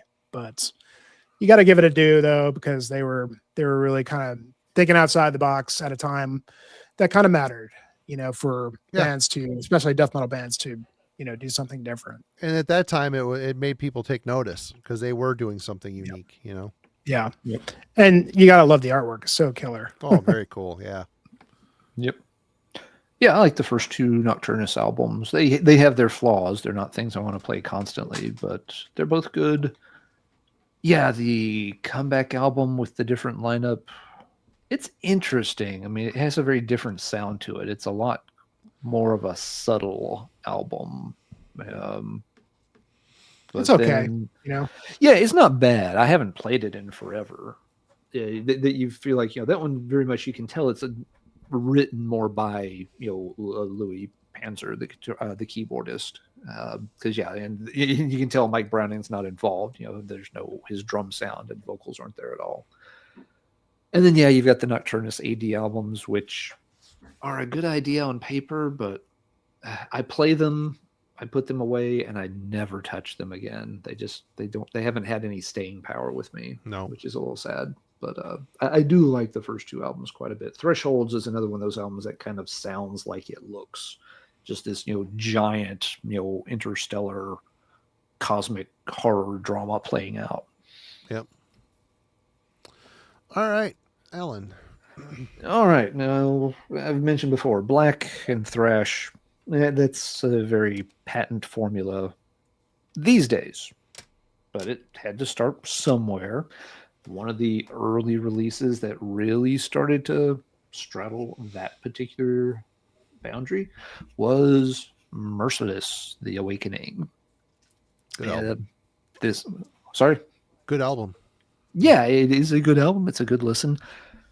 It's a thrash album, but it's really picking up a lot of the morbidity and atmosphere that was going to come to really be hallmarks of that second wave black metal scene. It's, just a little bits here and there. I think if someone tries to pass this off as a full-blown black metal album, they're stretching it too far. Yes, I know it's on Death Like Silence. That doesn't mean that it's a black metal album.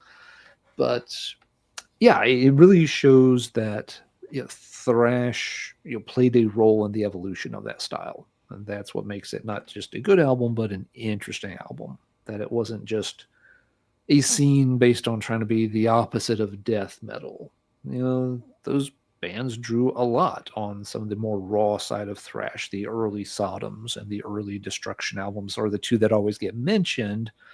But things like, Merciless being on the scene pretty early also, helped shape and sculpt that sound and style. So Merciless was one of those that it seemed like all those bands knew about when they get talked about in interviews. They're always spoken of very fondly, but they never really broke through much further. It may have been another thing. They were either ahead of their time, or the scene just advanced so quickly that Merciless kind of got left behind. They were one of these things like, first out of the gate, we got a cool new sound. People are paying attention. Oh, 5 or 6 bands just took what we were doing and leapfrogged ahead of us with it. And then Merciless was left to kind of struggle along. They're kind of like trilobites in that regard. I was talking about trilobites with my class recently, and the fact that trilobites, as soon as they evolved, they just went nuts. They big ton of hype. But trilobites got hit pretty hard with waves of extinctions over the years. It's kind of like as soon as other invertebrates started crawling around the ocean floor, they did it slightly better. And so trilobites kind of quickly got shoved to the background. Or they were delicious and everything ate them. that being part of the thing too. As more predators evolved, trilobites didn't quite keep up with that arms race. You know, as bigger, more scary black metal bands came along, Merciless didn't quite compete with them. Merciless are the trilobites of the blackened thrash metal scene. Hey, I got there.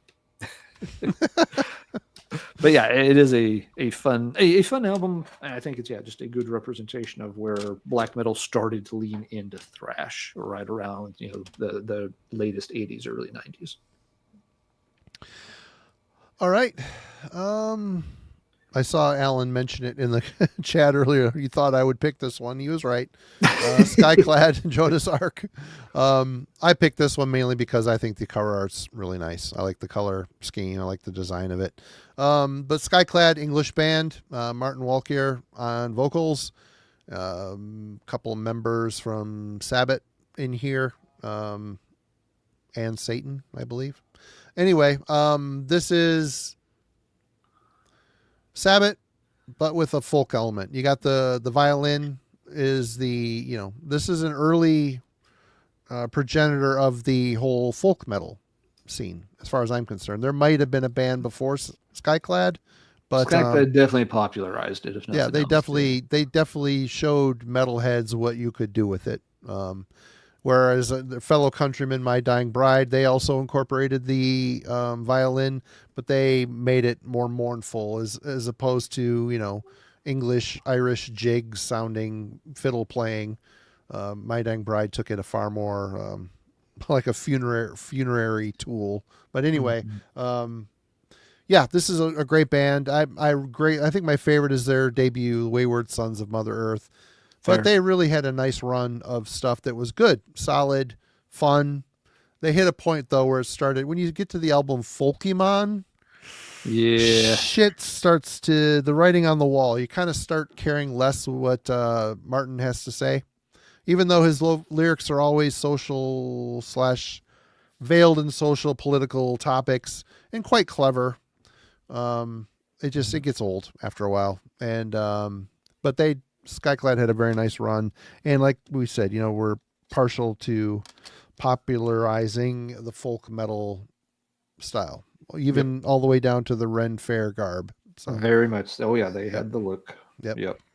Yeah, Skyclad seemed like one of those bands that I always wish they would have slowed things down just a bit. They started churning out albums so fast that they really did start to feel a little bland. It's like it felt like every 18 months you were getting another Skyclad album. It's like, if you put 6 more months into this, you could have released a really good album instead of just another album. Because, the catalog gets a little watered down after a while. Yep. All right, Jimmy. Yeah, Giant Proof said, is there a paleontology themed band? I'm not really sure. There are a few. There are certainly bands that have latched on to different paleo themes for album titles and such. You have, the Dungeon Synth Project Diplodocus. All their songs and album titles are about dinosaurs. Oh, there's a no power metal band, Victorious, I think they're called, that do it's Angus McSix about dinosaurs and with cardboard armor. It is dinosaurs, CGI dinosaurs. It's really bad. It is so wretched. But there's even some older ones. There was a power metal band back around the turn of the century. I think they were called Cambrian. Or they released I think they released an album called Pelicosaur or something. So there's a long history of paleo stuff popping up in metal bands. There's always been a strong connection too. I have found an unusually high number of paleontologists who really do enjoy metal. Whose turn is it? Jimmy's, but go ahead. Okay, I will go grab something while Jimmy does his turn. Let me see what Jimmy picks because I want to see it, but I will then grab something to follow up on this paleo question that's been asked. I'm excited to see what that is. Yeah. It'll be a fun artifact. Well, it wouldn't be a right stream for unconventional styles without a Contreras record for me. Now this is a band that I'm kind of new to be honest. I mean, I really like the debut record.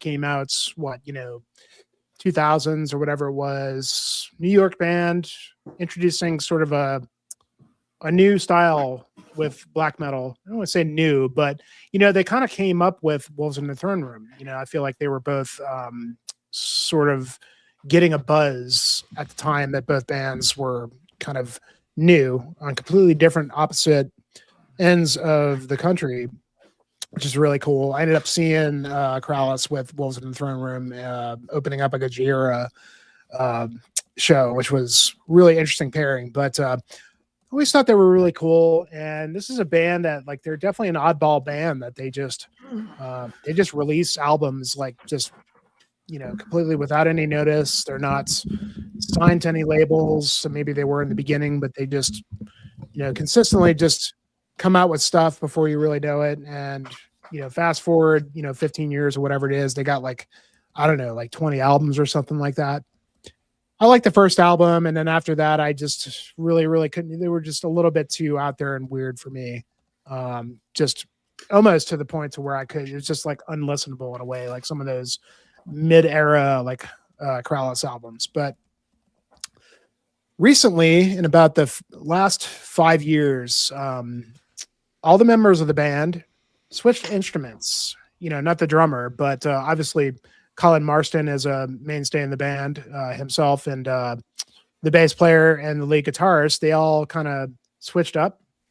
And Colin started doing synths and backing drums, and the bass player and the guitar player switched, and they kind of all switched up on like vocals. And they introduced this sort of like more melodic synthy kind of side of the band. And that's where I started to really pay attention. It started with the album, I think it was called Crystalline Exhaustion. And since then they have done 4 or 5 records, like sort of in that vein of this new era of Contreras, which I have come to really appreciate and really be quite blown away by. And this is the most recent one. It's called Inorganic Rights. This is a very sprawling album in that style, in this new era. And kind of mixes, I think, from what I can hear, like just kind of all their eras, like kind of in one package. A lot of the synth stuff that comes off in a lot of ways that's very listenable and like, I don't want to say like progressive, but just like kind of just like spacey and otherworldly atmospheric, mixed with their more like Gorgutsian, like crazy, like black metal. Really good mix of stuff. In a lot of ways, like the synth side of the band has like really just kind of reminds me of like this gives me sort of 80s vibe, like Rush 80s kind of stuff. Really kind of a crazy thing to think that this band that is this avant-garde and just absolutely batshit crazy black metal could bring that sort of element to the band. But they've done it. And they've done so for, like I said, quite a few albums that are all really good. I got to see these guys play like about 5 minutes away from my house. I live in Colorado Springs. They just happened to be passing through town. I think they were on the bigger Blood Incantation tour, and they just so happened to get booked at the small club here. I was like in the club with like 30 other people. That's all that was there. And they played like an hour-and-a-half set, and it was just absolutely flawless and just completely inspiring. I mean, just watching, Colin Marston, he had like 4 different synthesizers set up and like a little like 2 or 3 cymbals and a couple of 4 toms, and just kind of like trading back and forth with the drummer. And I don't know, it was just really interesting and new and just like fresh and just really so cool. And I've just really been enamored with this new era of what these guys are doing. I've kind of gone back to some of their earlier records, and it's still just kind of a little bit too not my bag, not really resonating with me. But this new era, very cool. Curious to see where they're going to go next. Definitely a musicians type band, Wade. But as a former musician myself, I was really just blown away. Just like Gorguts on another level, But yeah, Contreras, just like a black metal band that's just like unlike any other black metal band I've ever heard. All right, Alan.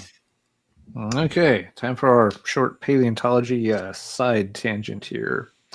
So one album that has a strong paleo theme to it is Mayhemic's Toba. This is a Chilean thrash metal band. This just came out about 2 years ago. most of the songs on here have mass extinction themes to them. A lot of them with like younger era paleontology. So yeah, like getting into more paleoanthropology, Neanderthals and stuff like that. Good album, really fast, very bludgeoning. This one doesn't let up much whatsoever, but a fun listen. North The of the other thing, Rockies though, says, oh yeah, he was looking up the paleo themed Yep. bands on Metal Archives. Who did he find? the Decadontian, yeah, Yep. I'm familiar with some of their stuff. Halo of the Sun, I don't know that one. But yeah, Decadontian's not too bad. I haven't heard a ton, but I've liked what little I've heard. Let's see. To help demonstrate the weird and nerdy connection between paleontologists and metal, a lot of fossil species have been named after either metal musicians, metal albums, or metal bands. And to help document this trend, a few years ago, a paleontologist from Sweden, his name's Mats Eriksson, put together a short story fiction book about this whole trend. It's called Death, the Antidote to Misery. Has really bitchingly cool cover art and really nice art throughout the book too. The premise here for the book is the main character, it's a series of short stories. The main character is going around trying to interview these metal musicians who have had fossils named after them. So like the very first chapter is him, is this fictional character. He's like, I guess like a metal journalist trying to interview Tony Iommi about the fact that a fossil was named after Black Sabbath. But in every case, like weird supernatural horror stuff ends up happening that ruins the interview and makes it all creepy and weird and gross. It's a little bit like, imagine like the humor and stuff from the Army of Darkness era of the Evil Dead series put into short story snippets revolving around these stories. Like one chapter he's trying to interview the brothers from Rotting Christ because there are fossils named after Rotting Christ stuff. But he has to like interview them like in this big cavern underneath like the Greek ruins, and both of the band members like spontaneously molt their skin and turn into some kind of giant crab beetles or something. Just really weird, goofy, off the wall shit like that.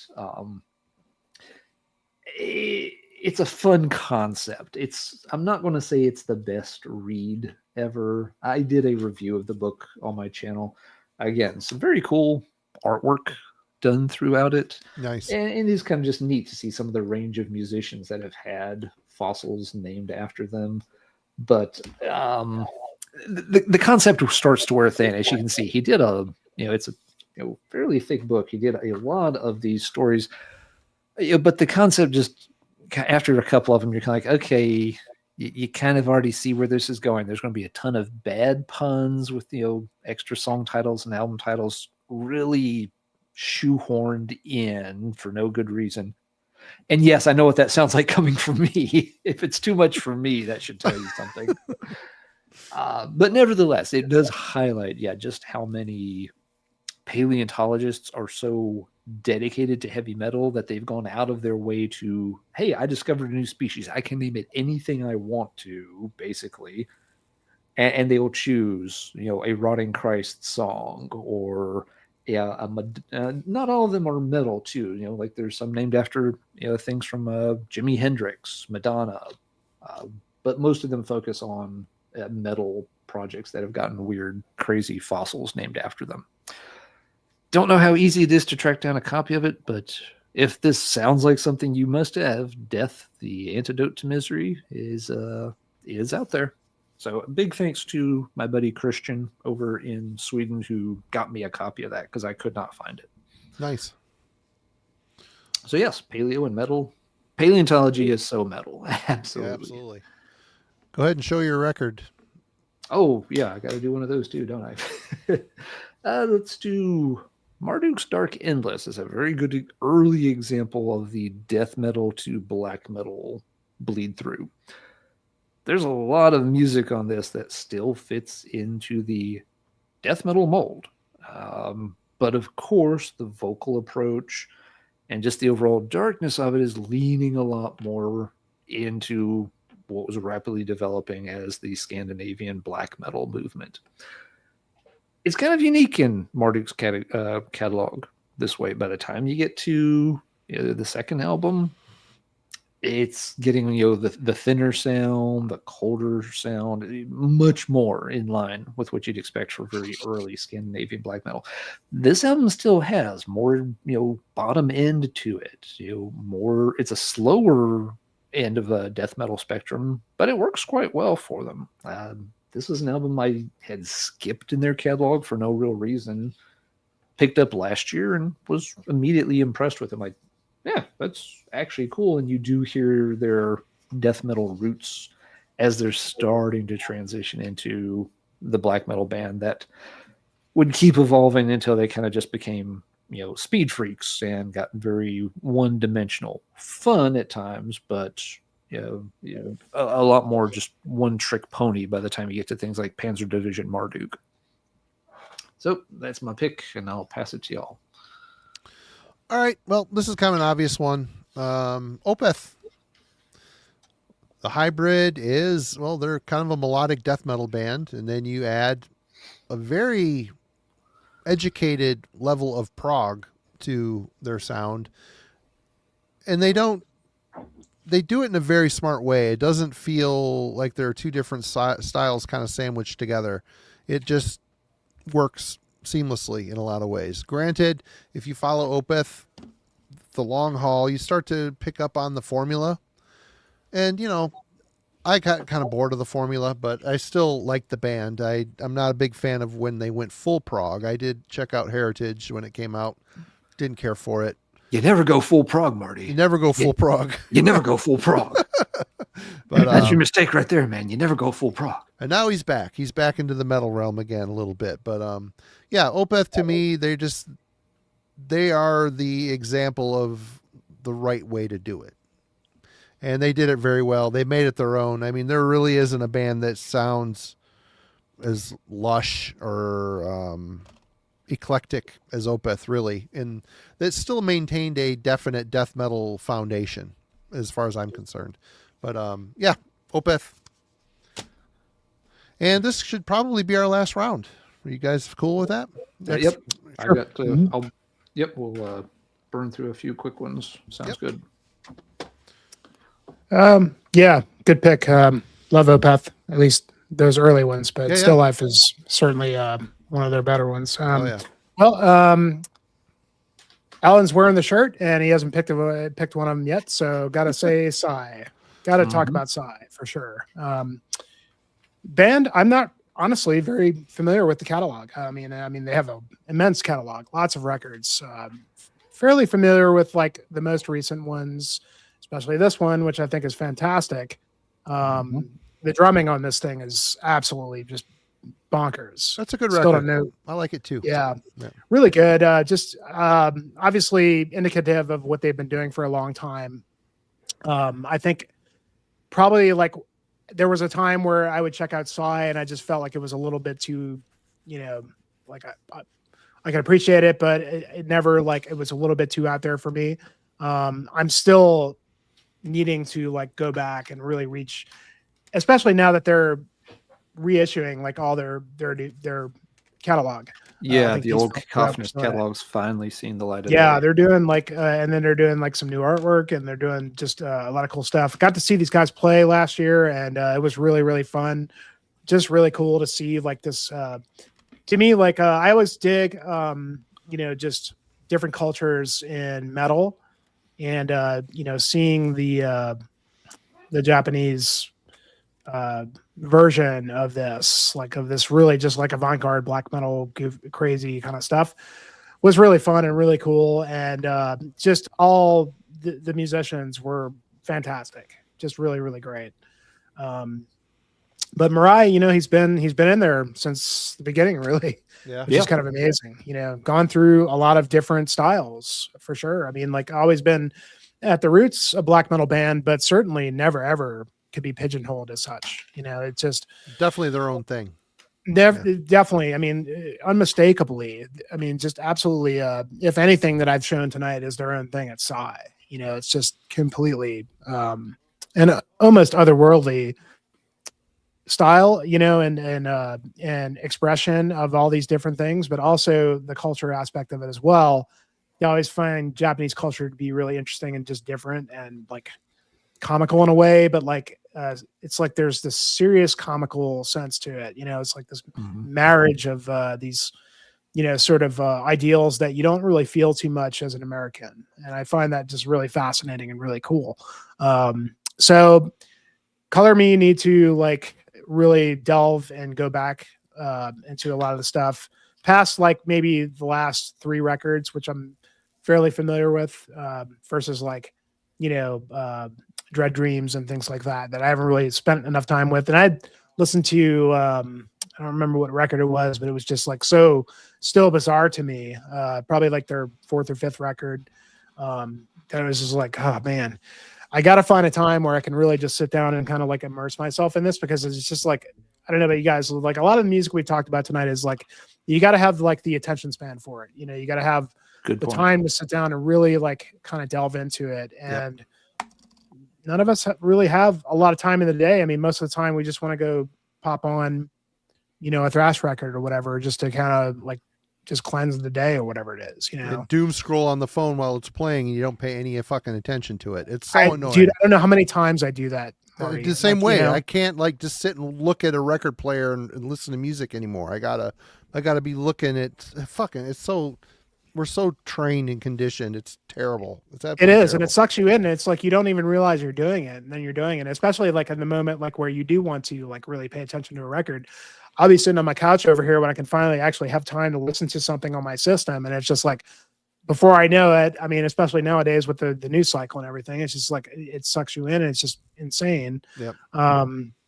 That you do like you know, to wrap up my last pick here is that, you know, this whole episode is you have to find the time to sit down and invest, and it's a huge ask, you know, for the array of music that, you know, we've talked about tonight and that is out there, and as metal fans, you know, so let that be something that we all think about going forward, is that we're going to pick up a record, we're going to pick up a discography, even if it's like really just, it's one of those discographies where there's all these albums. It's really intimidating to like, don't do that. Just pick a record and just try to immerse yourself in it. So, and that's a good band to do it with. So 100%. Yep. Mm-hmm. Good point too, to end on there too, Jimmy.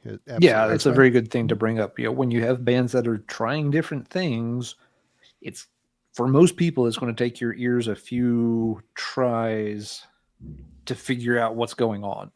I mean, if you hear someone that's just, you know, obviously a clone of something popular, you can process it pretty quickly.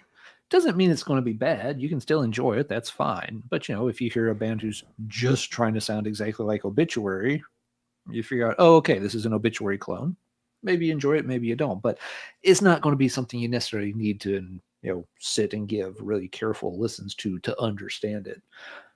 But yeah, when you hear a band that's like, they're combining this with that, your brain needs a chance to make those connections. Yep.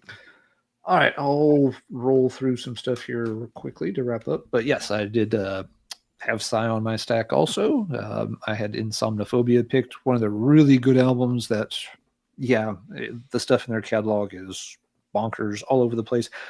A really good example of a band that, you know, started out at the, you know, the simpler end of black metal, really drawing influence once again from Celtic Frost and bringing that into black metal, but rapidly Mariah worked in his love of classical music and soundtracks and really found ways to work that into black metal, but he never left behind those basic kind of black thrashy elements, which I think is something that makes Psy fun to still listen to.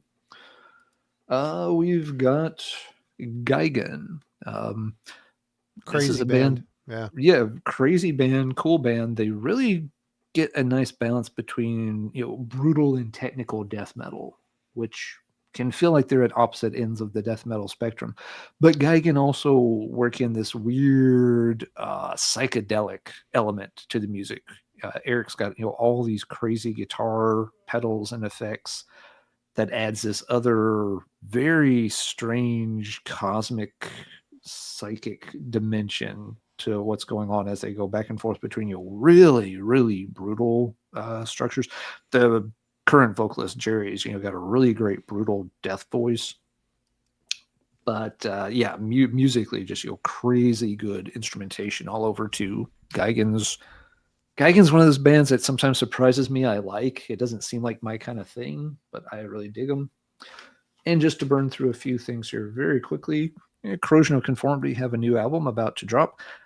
They did some different styles over time and shifted their style, but by this era they had that kind of southern metal, a little bit of sludge, a little bit of doom, but it works for them. You had, was kind of surprised we didn't talk about Amorphous at any point. It's on my stack. Oh yeah, starting with Tales, you really started to hear those just 70s progressive elements seeping into Finnish death metal in a really good way.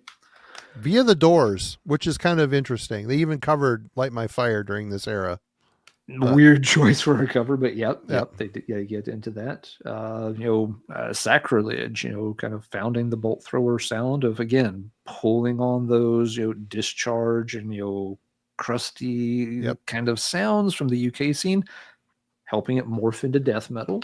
That's a cool split. 2-on-1. Is that a Russian boot or is that a legit something or other? It's a legit something or other. I'm not sure what the other is, but it's a legit something. That's cool. Other. Yeah, it does. Good albums. It seemed like a Russian boot. And finally, a couple of other crossovers with black metal. You get Blackened Grind with a band like Naked Whipper, and Marty's given some examples, but Mysticum as an example of black metal early on that started pulling in more industrial elements with the drum machine and such. It's a great record. I like that record a lot. I've never fully connected with it, to be honest. It's very cold, very acidic vocals, and it's a very cold record. I haven't written it off at all, but it's one of those. It's always on that. We'll give it another chance another time. Just not there yet. Like Jimmy was saying, I haven't given it the concentrated listens that it needs. Maybe. Yep. I am done, Marty. Bring it on home. All right. Bands that incorporated a goth element. We covered this on the album club, much to the chagrin of my cohorts because I picked it. But this is at 6s and 7s by Sirenia. This is their second? I don't remember. First or second record. There's something about this record. It's catchy as shit. It's got a heavy goth influence, very melodic. I'm sure one of the dudes in the band are wearing one of those fishnet tops with no shirt, with no t-shirt underneath it. That's in just long leather coats too. So that's kind of what this is. I enjoy the hell out of it. Another one that was on album club, Demanufactured by Fear Factory. This band was definitely tinkering with the industrial spirit a bit on their Soul of a New Machine album. And on here, on Demanufactured, they employ the services of Reese Fulber from Frontline Assembly to do the synth work. And, it's not going to get more authentic than actually having a guy that's made a career out of playing industrial music on your album. Great synth tones on here. I'll save that for last. Bleed, Womb. I've shown this numerous times. This is an early influence of me on my first band, Prosthesis. Didn't have a drummer, so we had a drum machine. And this is basically a death metal band from Wisconsin. I think members of this went on to be in the band Aphotic, but I could be wrong. But this is a death metal band playing with a drum machine. They're not even hiding the fact. There's some cool synth loops and other things in the background to give it a more industrialized vibe. The band did dissolve. They put out this EP and then they became Crawl. And they had an album called Bleed or Womb. I can't remember. It's very confusing, but Crawl sounds a lot like Bleed, but it's even more electronic infusion. I picked the first Guar album, Hello, because I thought this was a nice infusion of punk and metal. It isn't I think this is more punk than metal, but there's still a metal in here, and this is actually a really good record. I've always really enjoyed this one. The first two Guar albums, you can't go wrong with them. What else have I got here? The latest from Monogarm. I picked that one because they're all really good. This is Edsvrennen, I don't know, whatever. It's the latest Monogarm.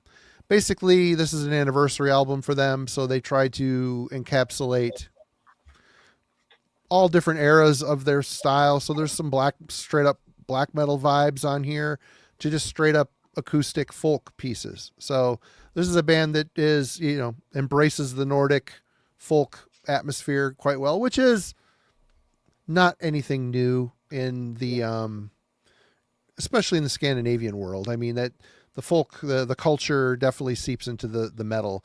I always kind of taken these guys as like a poor man's Enslaved, but I listen to Monogarm way more than I listen to Enslaved. I don't know why that is, but I just really like the band. I have all their stuff. Very good band.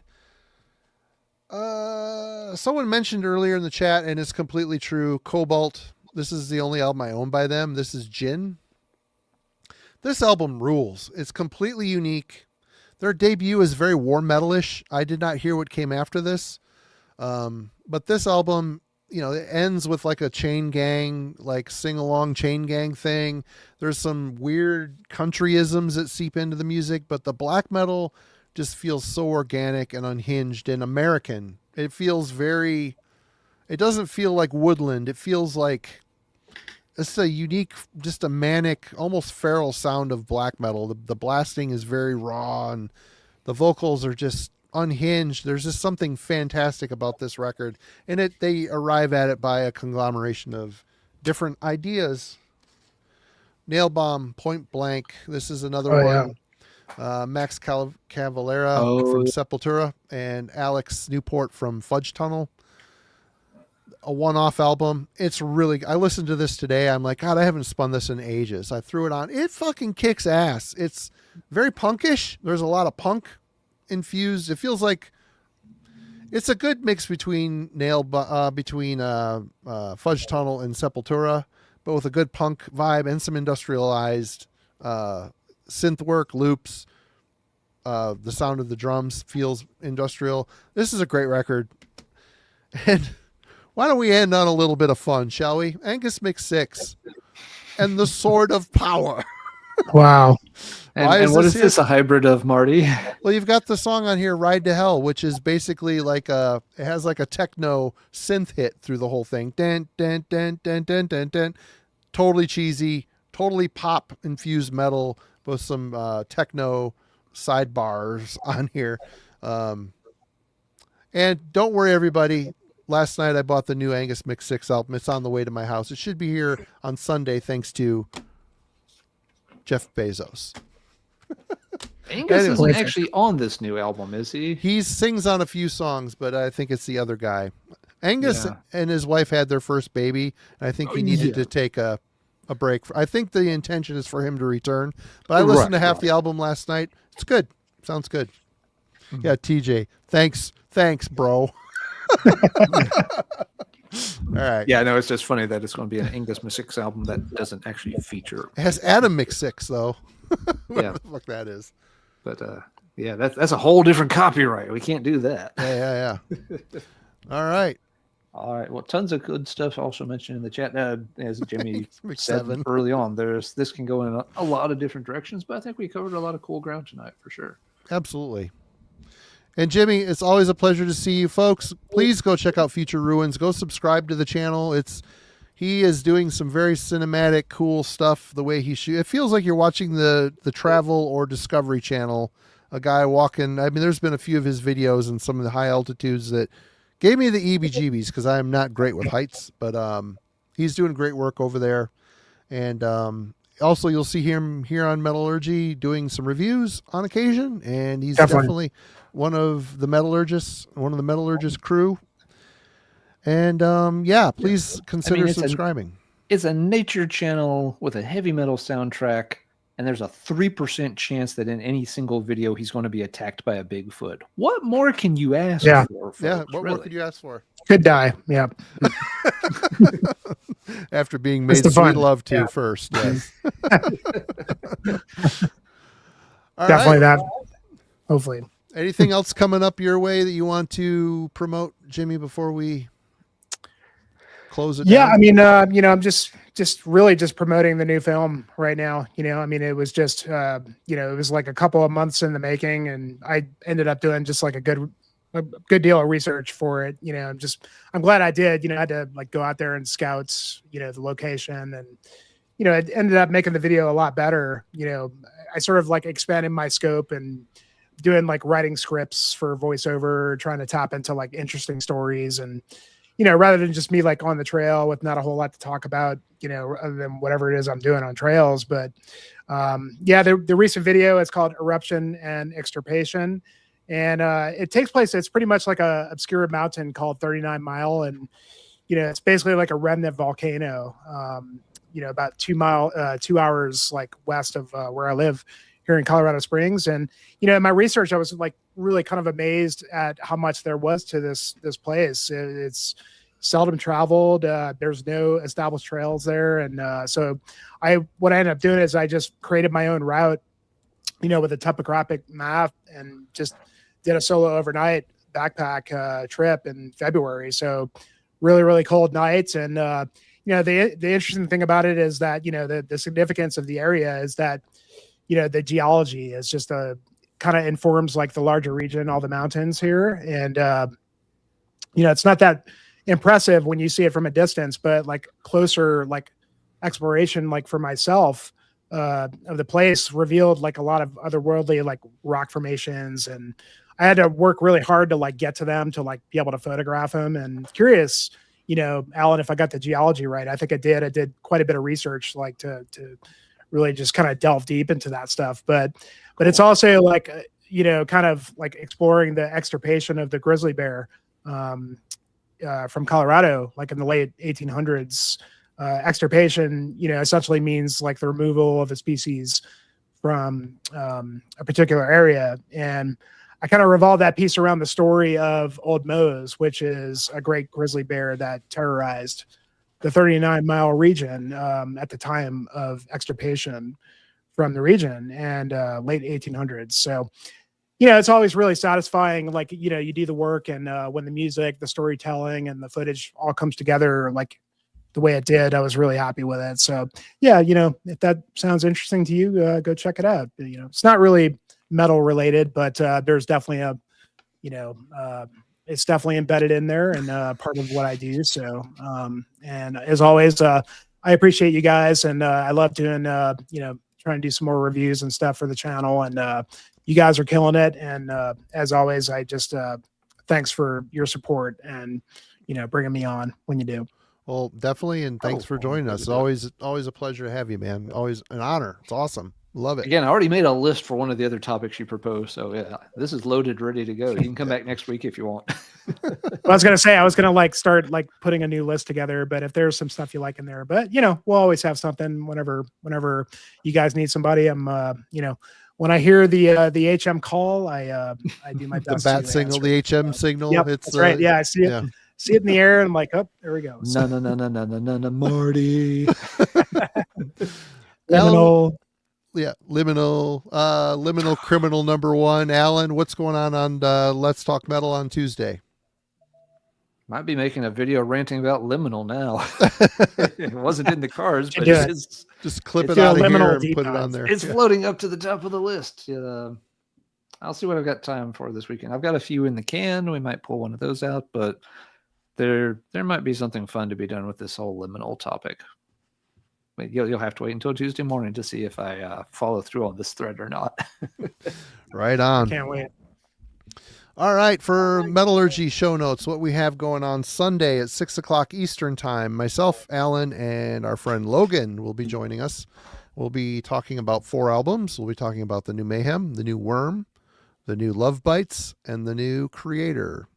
We're going to do just kind of quick over. They're not going to be like album club level this is dissertations. No. Dissections of them, no. We're going to just state our thoughts, first impressions, and just have a little conversation about some new stuff that we did not get around to covering here on Metallurgy. Yeah. So some stuff that's been, some of the more highly visible releases for the year to date. Yeah. Yeah, it was kind of the goal. And Wednesday, the album club was my pick. I chose Strapping Young Lads City. So that's what we're going to be covering for that. Amazing album. There is a Angel Witch interview too, which I have downloaded. I have not had time to edit yet, from Sue Verica. So that's coming maybe this weekend, maybe the first of the week. I should have had it up last week, but the Snowmageddon, it just didn't happen. So that's coming soon from Sue. Lots of stuff coming up on Metallurgy. If you're new here, please consider subscribing. We'd love to have you around, and it helps the channel. So cheers, everybody. Until next week. Thank you, everybody, for joining us. Cheers. Cheers, guys.